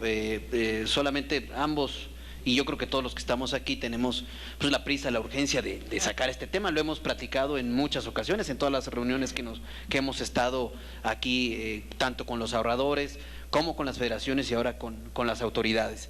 En efecto, tenemos urgencia de hacerlo rápido, pero también de hacerlo bien. Y creo que esta reunión con las autoridades nos ilustra a todos los grupos parlamentarios para ver lo que tenemos que seguir haciendo.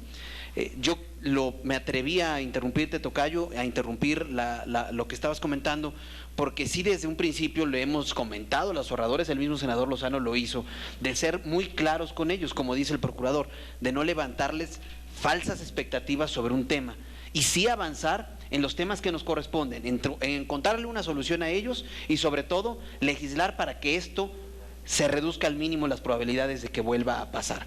Y esas son las facultades que nosotros tendremos que ir trabajando a partir de esta reunión, que yo en lo particular he quedado con que sí las autoridades están haciendo su trabajo. Yo no veo aquí que estén haciendo respuestas vagas al tema, se ve que hicieron su tarea y en ese sentido lo único que pediría también, así como lo hicimos con los ahorradores y con las federaciones, que ambos de manera respetuosa vinieron aquí a poner sus propuestas, también les pediría a las autoridades que dieran respuesta puntual, si se puede por escrito, a las solicitudes que les hizo llegar la senadora, porque ya las han dicho aquí y lo han dicho de manera clara, sobre todo en el tema del aumento en el seguro, también igual como lo comentan de la supervisión que están haciendo las federaciones. Se me hizo muy valioso lo que dijo la senadora Dolores Padierna sobre el tema de que si obviamente hay un conflicto de interés dentro de esas federaciones, pues entonces si está dentro de nuestras facultades, pues pongamos los puntos sobre las IES y vayamos a que solamente la Comisión Nacional Bancaria lleve a cabo esta supervisión y que sea responsable también directa, eso sí, porque de esa forma entonces sí estaríamos avanzando en cuanto a la supervisión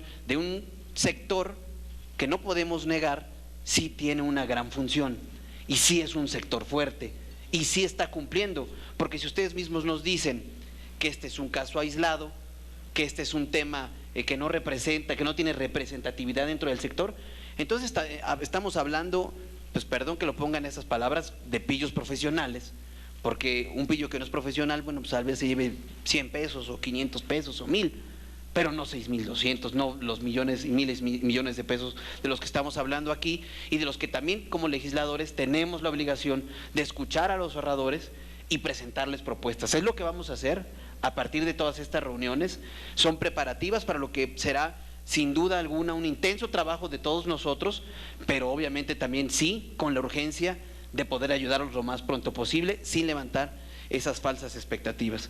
Yo sería todo, Presidenta, y agradecerles nuevamente al presidente de la Comisión Nacional Bancaria, a Narciso, gracias, y al procurador Javier Lainez por sus presentaciones. Gracias, diputado. El senador Gerardo Flores.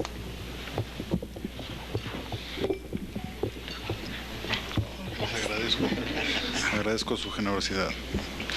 Muchas gracias, Presidenta.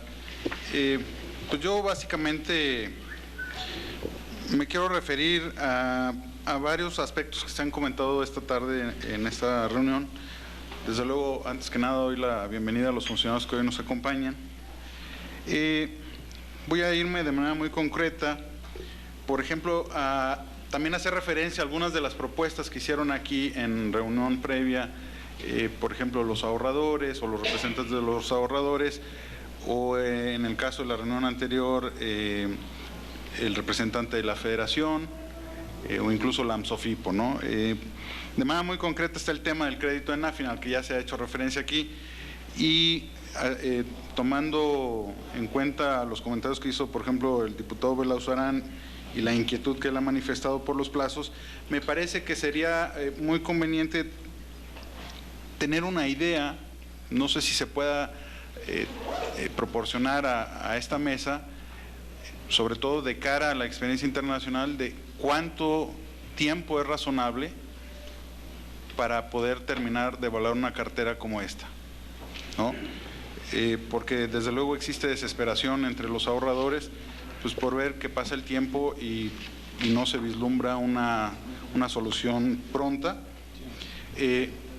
Me parece que para aclarar esto, como yo decía, sería muy conveniente que pudiéramos tener una idea de cómo en el plano internacional se han definido estas cuestiones, ¿no? O se han resuelto. Sobre el tema de una propuesta que hizo aquí el representante de la Federación, o él proponía de manera muy concreta fortalecer a los comités de supervisión auxiliar, que eso, pues concretamente me parece que es fortalecer un modelo que pues es evidente que ha fracasado. Es un modelo que entiendo que copiamos del modelo canadiense, como aquí lo explicó Carlos Noriega, y que me parece que pues tenemos que reconocer que no ha funcionado y que tenemos que buscar otro mecanismo, pero habría que tener una respuesta clara a este tipo de propuestas, por ejemplo. Sobre el monto del seguro, me parece que ya quedó muy claro sobre los inconvenientes de elevar este monto, pero con relación a eso, a mí sí me gustaría ver si también las autoridades nos pudieran proporcionar al Congreso de la Unión información concreta de cómo está distribuido el universo de ahorradores de las SOFIPOS, porque en el caso de FICREA, por un lado, pareciera que no estamos ante un perfil típico o promedio de los ahorradores en las SOFIPOS, pero también me parece que, de acuerdo a algunas cifras que yo he podido ver de manera extraoficial, podríamos estar también frente ante un riesgo por el hecho de que hay un porcentaje reducido de ahorradores que acumulan un porcentaje importante de los montos ahorrados. Entonces, parecería que tenemos que atender ahí una cuestión de que hay ahorradores que están muy por encima del perfil que deberían tener para estar en este tipo de instituciones y que pues me parece que debemos crear mecanismos para evitar que se vuelva una situación de riesgo hacia adelante.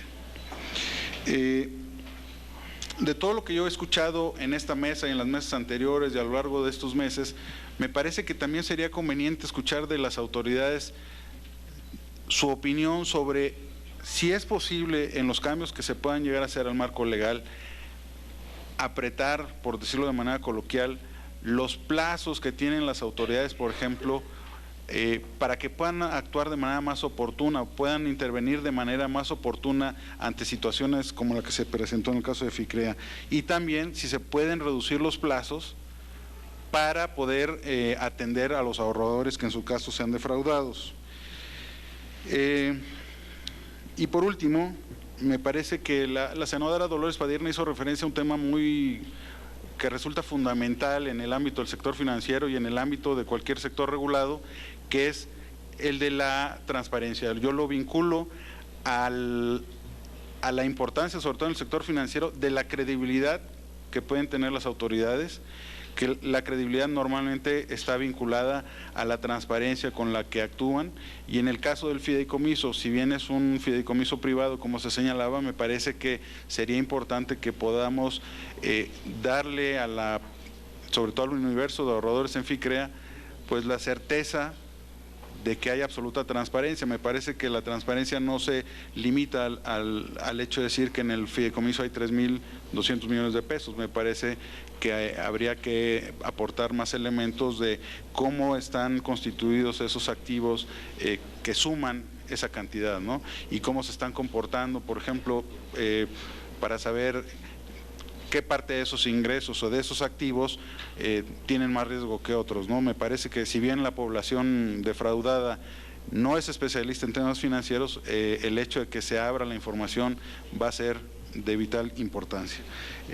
Pues yo creo que es todo por mi parte, senadora, y desde luego no quiero dejar de reconocer que en las circunstancias en que está el actual marco legal, me parece que también sería irresponsable estar señalando actuaciones indebidas de la autoridad. Me parece que ahí tenemos un pendiente para corregir esa parte, para que las autoridades pues puedan responder en su momento con mayor celeridad y con mayor eficacia ante problemas como este, pero lamentablemente hemos visto que el marco legal pues sí tiene serias deficiencias.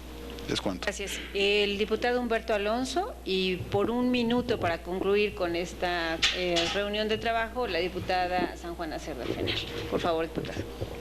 Muchas gracias, senadora. Yo voy a tratar de ser muy breve. Tengo algunas inquietudes. He estado reuniéndome con los ahorradores y quiero hacer algunos antecedentes, sobre todo algunos que me llamaron la atención. Por ejemplo, nos comentan que una calificadora en el 2012 ya había hecho una recomendación de emergencia de que FICREA estaba prácticamente trasvasando recursos a las dos compañías que tenía de leasing, que es Lidman y Vanos. Y hasta el 2014 es cuando realmente se consolida la intervención. Entonces hubo 2 años ahí donde, ¿qué fue lo que ocurrió? Creo que la inquietud de los ahorradores es pues muy válida. En 2 años, si ya una calificadora externa ya había dado cuenta de esa situación, ¿por qué hasta 2 años después se ejecuta la intervención? Otra inquietud es que, bueno, ellos hicieron una propuesta formal. La inquietud de los ahorradores es que se les responda, como bien se ha dicho aquí, de manera formal, si es viable, si no es viable, o cómo sí se puede hacer aquellas propuestas o cualquier otra para tratar de resolver el problema, sobre todo los ahorradores mayores, ¿no? A los que están fuera del seguro de cobertura, de depósito. Y creo que aquí hay dos asignaturas pendientes que son muy importantes. Uno es resolver el tema de los ahorradores de FICREA y otro es evitar que el caso de FICREA se repita. Porque la reunión que tuvimos con la Federación, con las federaciones y en particular con la Federación Atlántico-Pacífico, que era la encargada de regular a FICREA, pues como decía Belauzarán, aquí ante todos nosotros aceptaron que hay conflicto de intereses, partes relacionadas y además que cualquiera SOFIPO que quiera cometer un ilícito prácticamente lo podría hacer sin ninguna repercusión mayor. Entonces creo que hay que parar la hemorragia antes de que esto se convierta en una epidemia incontrolable y que el caso de las SOFIPOS sea un caso FOA-PROA, como decía la senadora, ¿no? Que repitamos, digamos, un esquema de tratar de rescatar no nada más a los ahorradores de FICREA, sino de todas las, creo que son 41, ¿no? 44 SOFIPOS que están operando. A lo mejor tenemos que buscar la manera de hacer una regulación distinta, de modificar la ley y que a lo mejor la Comisión Nacional Bancaria y de Valores sea la que realmente regule pues a todas las instituciones financieras de México, ¿no? Ese es mi único comentario, ¿no? Muchas gracias. La diputada San Juan. Gracias, senadora. Primero, agradecerle las respuestas del presidente de la comisión a las preguntas que planteé con anterioridad. Y volviendo a tomar el tema de las federaciones, es claro que esta figura, como órganos auxiliares de supervisión, sí constituyen un conflicto de intereses, está muy evidente. Sin embargo, teniendo la vista puesta a una posible reforma a la ley del ahorro y crédito popular, yo quisiera pedirle su opinión muy respetuosamente de subsistir esta figura en la ley ya con la reforma. En su opinión, ¿debería establecerse en la ley una responsabilidad solidaria a la figura de las federaciones para efecto de que las OFIPOS, los integrantes de la federación y la propia federación respondan con su patrimonio cuando se demuestre que por omisión en la regulación se afecte a los intereses de los ahorradores? Es decir, ¿qué responsabilidad le vamos a dar a la federación al no cumplir con su función que legalmente está establecida? Entonces mi pregunta va más en el sentido de lo que podamos incorporar en la nueva ley. Ya está muy claro el papel desastroso que han desarrollado en el caso de esta federación. Entonces, ¿qué hacerla ya al momento de ponernos a trabajar en una reforma de la ley? Por su opinión, muchas gracias, señor presidente. Pues les pediríamos un comentario final y simplemente, y para ir cerrando la reunión, yo les diría que como ha quedado manifiesto, este grupo de trabajo tiene interés primero de encontrar una solución que sea justa y que sea legal.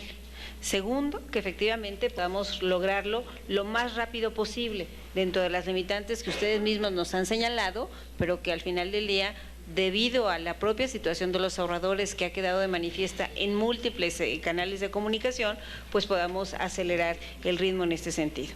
Tercero, por supuesto, reiterar que es de nuestro interés que se pueda dar seguimiento puntual al castigo a los responsables del fraude que se cometió a los ahorradores.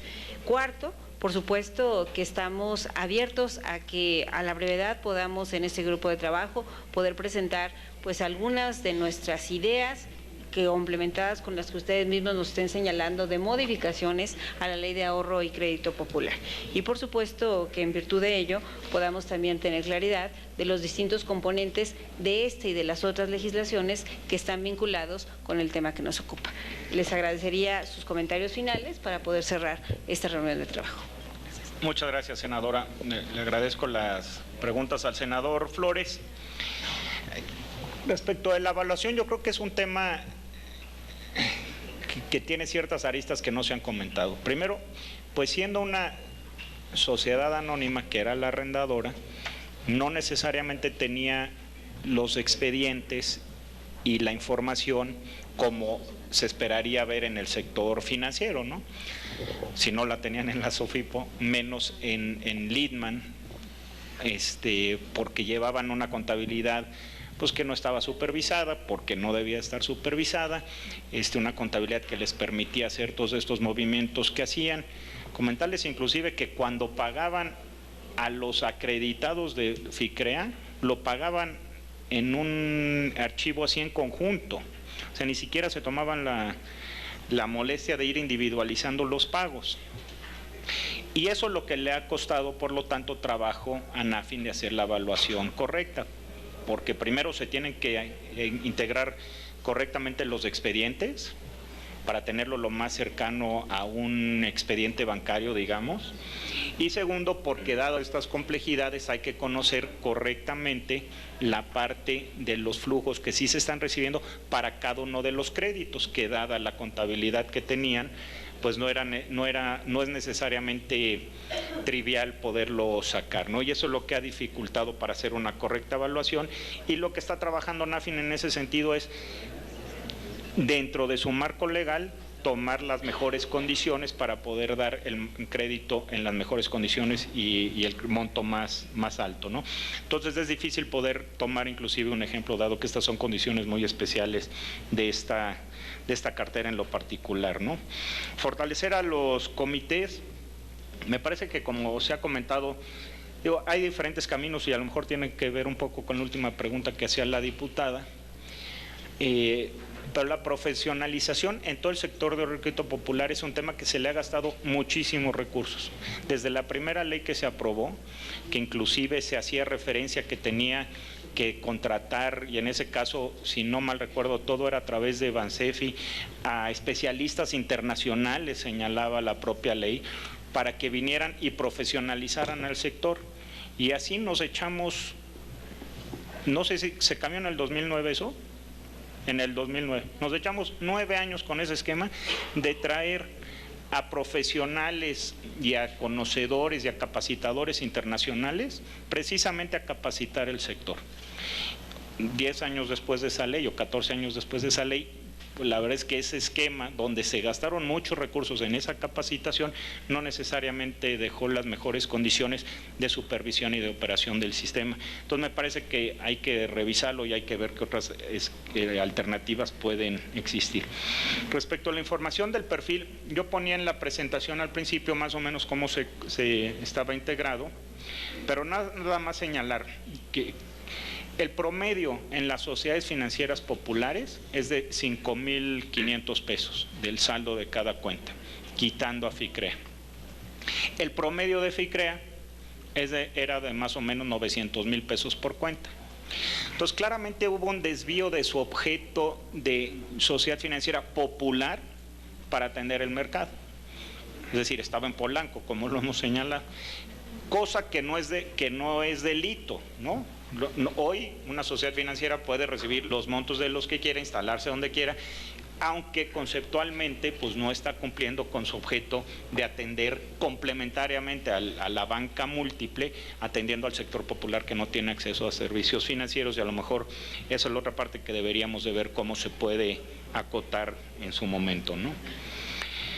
Sí hay una parte legal de nuestro sistema que se tienen que dar los derechos de audiencia, que típicamente se les da prórroga para que contesten, para que todos estos procesos pues se vayan apegando a derecho y que después no vayan a ser cuestiones de amparos y de algunas otras acciones jurídicas para revertir las decisiones que toma la autoridad, y en esos cumplimos.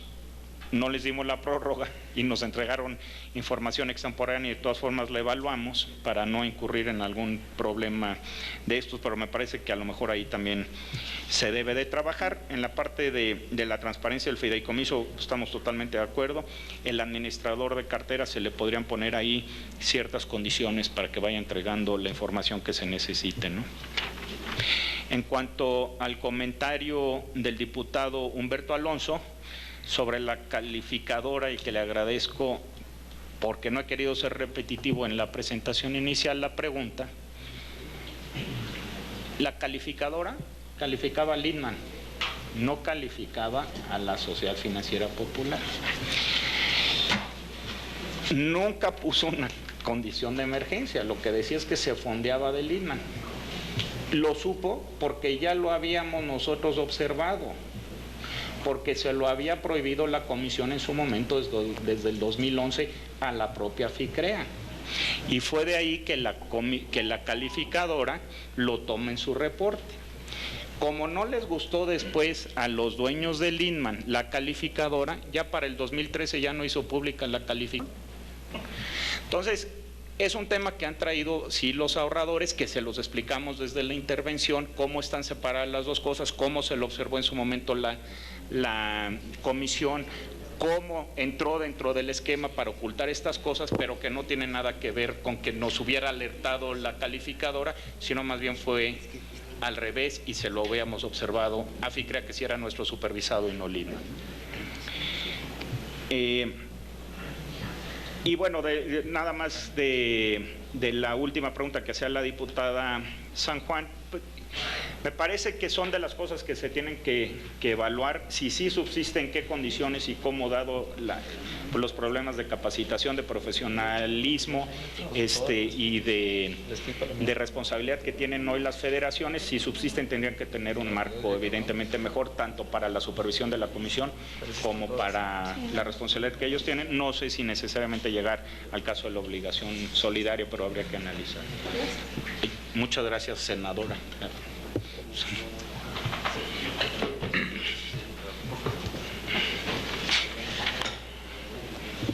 Pues prácticamente hemos terminado todas las intervenciones, dándole el uso a todos los legisladores. El diputado me pide 30 segundos y si el resto de los legisladores está de acuerdo, con reloj en mano le daríamos 30 segundos. Muy breve. Uno, porque estuvo en los medios de comunicación. Se dice que si hubiera otra quiebra en otra SOFIPO, ya no habría dinero para pagarles con el seguro de depósito, que hay un faltante. Eso salió en la prensa. Entonces, ¿qué pasaría si efectivamente entra en quiebra otra SOFIPO con el seguro de depósito? ¿Hay esa posibilidad o tendría, como dicen, como salió en varias primeras planas, tendrían que rescatarse porque no hay dinero para atender si hubiera otra quiebra de SOFIPOS, porque no habría ese recurso? Y la segunda es algo que no lo vi en los medios, pero me lo preguntan mucho porque salió en el Financiero o en el Economista el día de hoy, que es efectivo, que salió la versión de que Olvera no es el dueño de FICREA, sino que es otro. No quiero mencionarlo, pero estoy insistentemente recibiendo mensajes de que se pregunte si hay garantía de que el dueño es Olvera y no es otro, porque salió la especie hoy en los medios. Entonces, hay recursos para fondear el seguro de depósito si quebrara otra SOFIPO. Esa es la primera. Y segundo, el dueño de FICREA está plenamente identificado como Olvera. Sí, gracias. Se tomó el doble del tiempo. Narciso. Sí, si quieren, de la primera, el fondo por ley, las fuentes de sus recursos son aportaciones del gobierno federal, que ha hecho varias, y aportaciones de las SOFIPOS en particular, dependiendo de los pasivos que tienen, que es algo que se platicaría si se modifica el monto del seguro. Obviamente dependería, son 44 SOFIPOS con tamaños muy distintos, depende de en el momento que lo haga, si es que es necesario por una liquidación de la SOFIPO pagar el seguro, en qué momento del tiempo, porque cada mes va creciendo el fondo y depende de cuál de ellas es. Y bueno, esta es una característica que es común en los fondos de depósito, que se van haciendo grandes conforme pasa el tiempo, conforme se va haciendo grande el sector. No necesariamente siempre está fondeado el 100% de las obligaciones de todos los fondos, porque no necesariamente no pasa que sean necesarios todos los fondos al mismo tiempo. En relación con la pregunta de FICREA específica, imagino que el presidente tendrá la respuesta sobre el tema de Olvera. A lo mejor nada más complementando lo que decía el licenciado Campos, así funcionan los seguros. Los seguros, precisamente se genera un fondo para pagar probabilísticamente al evento que pase. No siempre está fondeado todo el tiempo, todos los eventos, ¿no? Eso, todos los seguros del mundo, y no es la excepción para los depósitos. Desafortunadamente, pues hay medios que desinforman en lugar de informar y genera pues malas interpretaciones y desconfianza en un sector que de por sí es un sector mal informado, con escasa información financiera. Entonces, lo que hay que hacer es darle confianza al sector. El seguro ha funcionado como ya se presentó y así lo seguirá haciendo en la medida en que Dios no quiera tengamos otros estos problemas, ¿no? Entonces, eso por un lado. Por otro lado, nosotros podemos tener la información que tenemos en nuestros expedientes, o es con la que contamos. Y con la que contamos, Olvera desde el 2011 es el dueño de las acciones del 99%, un monto similar, así es como está acreditado, ¿no? Gracias. Pues muchas gracias. Apreciamos la participación esta tarde de los señores funcionarios, de los señores legisladores, como siempre, su análisis y su compromiso, y les despedimos, y los legisladores estaremos en comunicación para nuestra siguiente sesión de trabajo. Muchas gracias.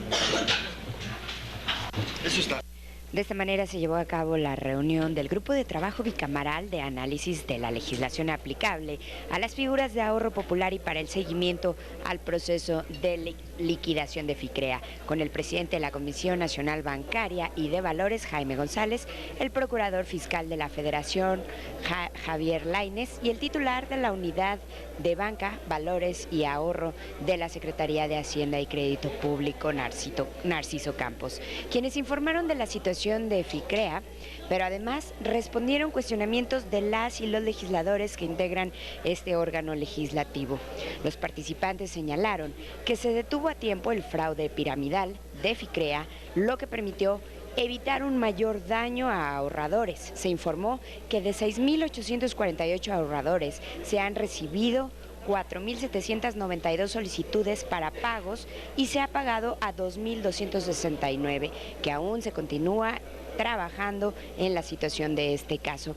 Y de esta manera le puedo decir que en esta reunión de trabajo se enfatizó por parte de las y los legisladores que la información que se generó en esta reunión de trabajo contribuye a presentar una propuesta de la solución que se está buscando, además de que es herramienta de trabajo para las y los legisladores que integran este grupo plural bicameral. De esa manera concluye la reunión de trabajo, la cual estará trabajando en este tema. Por ello le invito a que sea al pendiente de toda la programación del canal del Congreso y le dé seguimiento a esta actividad legislativa. Por mi parte ha sido todo, le agradezco que nos haya acompañado. Hasta pronto.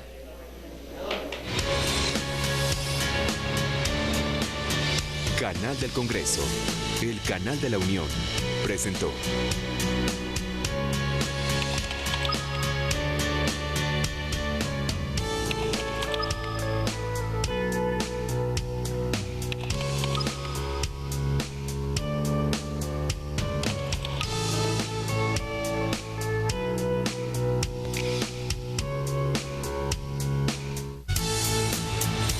A continuación,